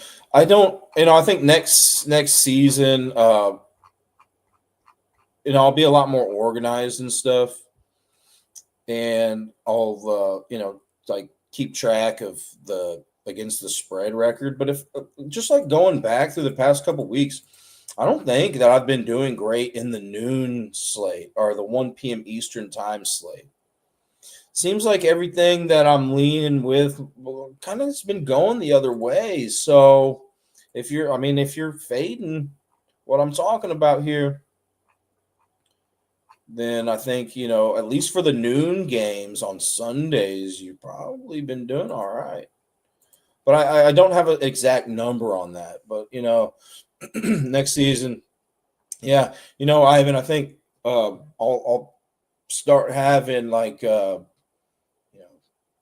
plays of the day, parlays of the day, and all that stuff. Keeping better track of stuff, So definitely looking into that.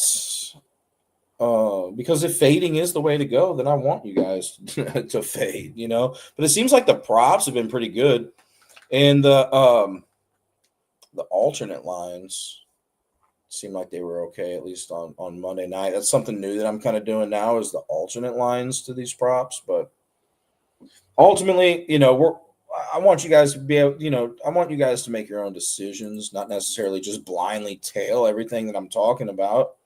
There's a lot of other good resources out there. There's a lot of information that I simply don't have time to look into. There are guys out there that are, diehard Eagles fans, diehard, Giants fans, or whatever the case may be, that know about that specific team a little bit better than I do, and a little bit better than I have time for,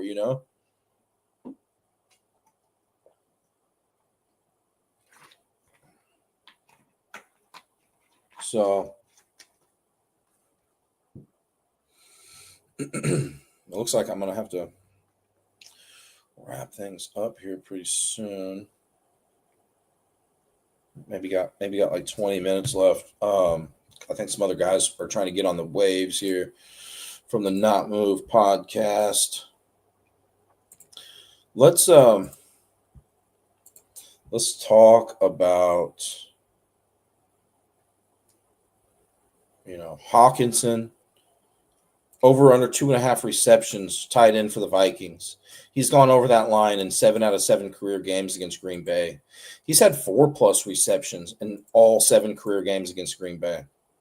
He scored a touchdown in 3 out of 7 career games against Green Bay. Green Bay's allowed the 9th most receptions to tight ends. Now, Minnesota's not my favorite team, but if you like Hawkinson today, you got that going for you. I'm gonna try to just find some stuff that I haven't really talked about. Just some random statistics I'll throw you guys' way here. Jefferson has had a a touchdown in 3 out of 9 career games against Green Bay. He's had a touchdown in 2 out of 9 career games against Green Bay. Seattle and Tennessee. You may want to Lockett, I think. I mean, Lockett had good history in his last game against whoever he was playing, and he did go over his receiving line.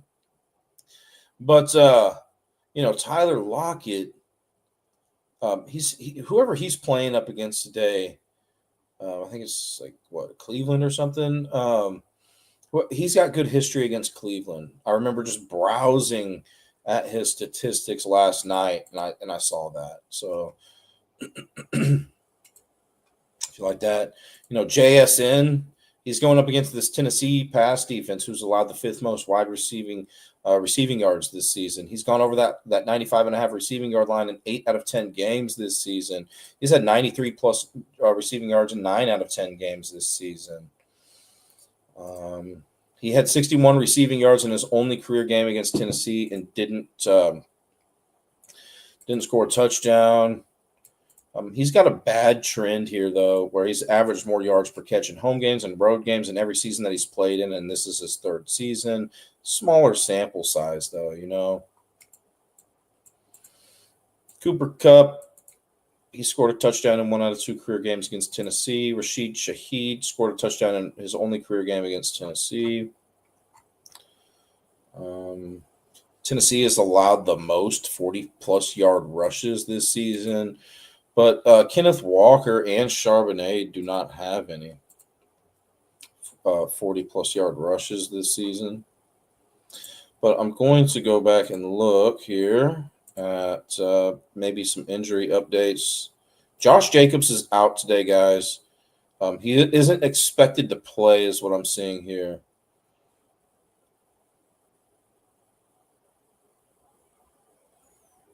I'm seeing that he's out. I would double check that, but I'm seeing Josh Jacobs is out.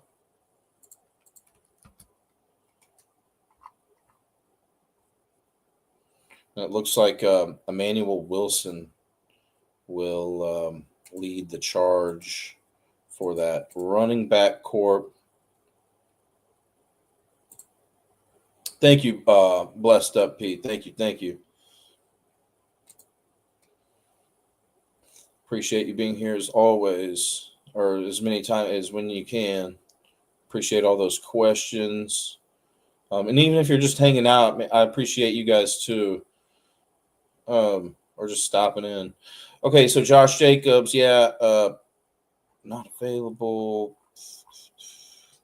Aaron Rodgers is not in line to start today against the Bears, is what I'm seeing.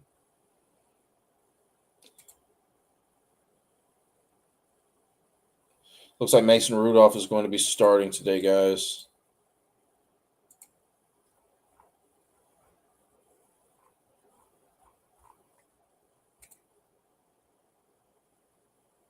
Kamara, questionable but expected to play.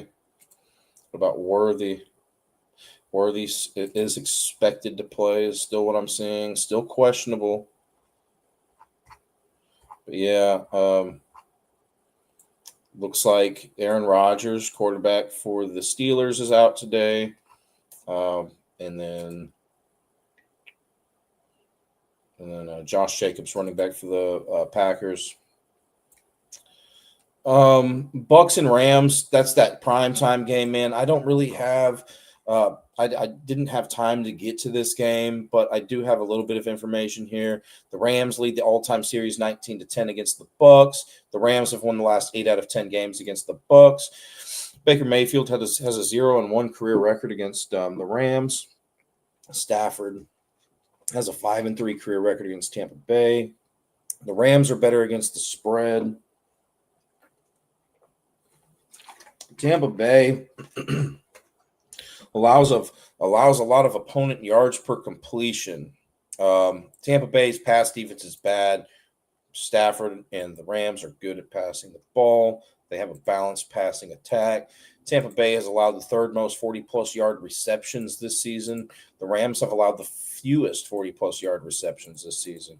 So if you can find a Los Angeles Ram player that's good at those long gains, receiving gains, think that you could see one or two in this one. Um, you know, and Tampa Bay is specifically bad at receiving yards allowed to running backs, and then it's the receiving yards allowed to wide receivers. They allow the most receiving yards to running backs and the eighth most receiving yards to wide receivers. Um, the Rams are not a great pass defense either. In regards to yardage allowed per game, I'm seeing that they're vulnerable against running back receiving yards and receptions, wide receiver receiving yards and receptions. Both of these teams seem to be pretty decent against the tight end position. Tampa Bay looks a little bit better at preventing against that. Stafford rushing yards, I think, is got to be something worth consideration here, considering that Tampa Bay has allowed the fifth most rushing yards to quarterbacks this season. And I just want to go look up. I remember seeing somebody said that they like Devontae Adams versus Buccaneers. I know he's a big red zone target, man. I mean, this guy, he may lead the NFL in red zone targets. He does. And I have that the Rams have a big red zone attempts per game advantage and a big red zone conversion advantage. But this is going to be a game that the whole world is tuned in on, and sometimes, it seems like it happens more in these type of big games where something makes statistically sound sense and it doesn't happen. But, the fact that the Rams have a big red zone conversion advantage and a big red zone attempts per game advantage statistically, and the fact that Devontae Adams leads the NFL in red zone target share, I mean, it's tough not to, consider him here, but he does not have a touchdown in 3 career games against the Buccaneers. Doesn't have a touchdown in 3 career games against the Buccaneers, but I don't know if he's played them in a playoff game or not. So maybe he has had one in a playoff game. Tampa Bay. What about the rushing attack here? Both of these teams are above average and almost identical in rushing yards allowed per game. So I think, the idea here is for both of these teams to pick up, pass the ball. That's where the defenses are a little bit more weak. Once again, I think Stafford rushing yards is something worth looking into in that game. I'm going to have to get going here pretty soon. Bijan Robinson, New Orleans has allowed the 9th most rushing yards to running backs. He has scored a touchdown in 3 out of 4 career games against the Saints and exactly 2 touchdowns in 2 out of 4 career games against the Saints. The Saints are about average at allowing receiving touchdowns to running backs, and then rushing touchdowns allowed to running backs. The Saints looks like they're about average. So I can see Robinson potentially getting in the end zone once or twice today. Kyle Pitts does not have a touchdown in 7 career games against the Saints.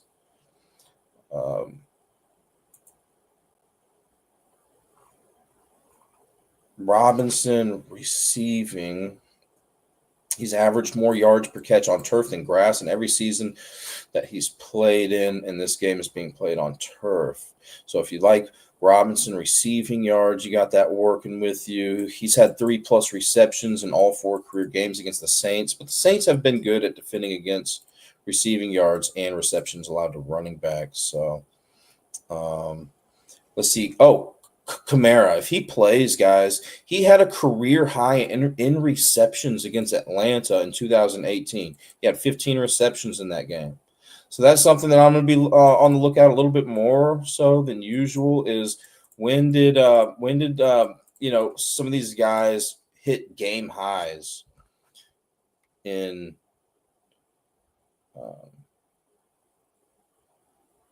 When did some of these guys hit game all-time highs in receiving yards or receptions against a team that they're currently playing against?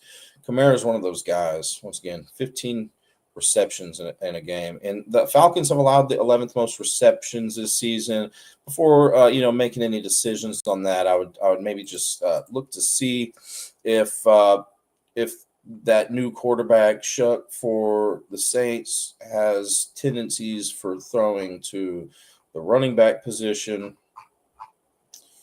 Trey McBride, he's had 5+ receptions in 10 out of 10 games this season. Jacksonville has allowed the 7th most receptions to tight ends. He's had 6+ receptions in 7 out of 10 games this season.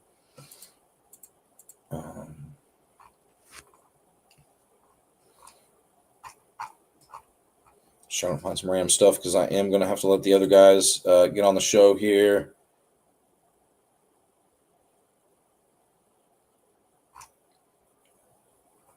Jerry Jeudy, he's gone over the 34.5 receiving line. Cleveland Brown wide receiver in 5 out of 10 games this season. He's gone over this line, this 34.5 receiving line, in all 6 career games against the Raiders. He's had 53+ receiving yards in all 6 career games against the Raiders. He's had 60+ receiving yards in 5 out of 6 career games, 72+ receiving yards in half of his games against the Raiders. And Jerry Jeudy has a touchdown in 3 out of 6 career games against the Raiders. The Raiders have allowed the 3rd most receiving touchdowns to wide receivers this season. So I think I know Shedeur Sanders is in line to start that game, but I think it's worth consideration, man. And, Amon-Ra St. Brown. I'm just trying to give you some guys some quick stuff here. I'm going to have to wrap it up here in just a second. St. Brown, gone over the 80.5 receiving line in 4 out of 10 games this season. He's averaged more yards per catch on turf than grass in every season that he's played in, and this is his 5th season. This game is on turf. He's had more yards per catch at home than away in every season, except for his rookie season, which is good. He leads the Lions in red zone targets and has the 3rd most red zone targets in the NFL. Detroit Lions have a slight red zone attempts per game advantage and a big red zone conversion advantage. So if you like Amon-Ra St. Brown today, you got some things working for you there. The Giants have allowed the 2nd fewest 40+ yard receptions this season. So I'm thinking maybe some more of just kind of those yards after catch guys, reception guys. I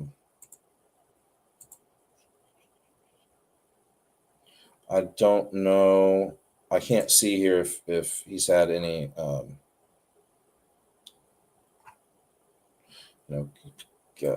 career history against the Giants. Gibbs hasn't played against the Giants. Montgomery has scored a touchdown in 2 out of 3 career games against the Giants. You can see Montgomery possibly finding the end zone today. I think always worth consideration is Gibbs and Montgomery receiving yards and or receptions. But Detroit calls a higher percentage of rushing plays. And, that's going to do it for me, guys. Thank you so much for tuning in today. Good luck out there. Just want to say thank you to the sponsors, BetUS, MyBookie.ag, Walmart.com, Open Goal, the MLB and NFL Pro Shops, and W Energy Drinks. Also, we have a guy within the Not Move podcast that offers parlays for a small fee here, $9.99 per day, $49.99 per week. I personally don't play parlays, but I hear he's pretty good at what he does. So if you are interested in that product, Southgate's Parlays is available. And I think that about does it. So we got some other guys, I believe, that are coming up and doing a show. Okay, so good luck today. Thank you so much for joining. And I'll see you guys probably tomorrow night to break down Monday Night Football game. Who do we have? And then Thursday. Or do we not? Oh, okay. Hold up. Monday Night Football. Yeah, Panthers and Niners tomorrow night. And then Thursday morning, I plan on being on as well. So to break down those games. So, all right. Thanks, guys. Take care. Good luck. This non-casual podcast may not be reproduced, retransmitted, or reused without the authorized written consent of the Not Move Podcast Network. Thank you, and we hope you enjoyed today's broadcast.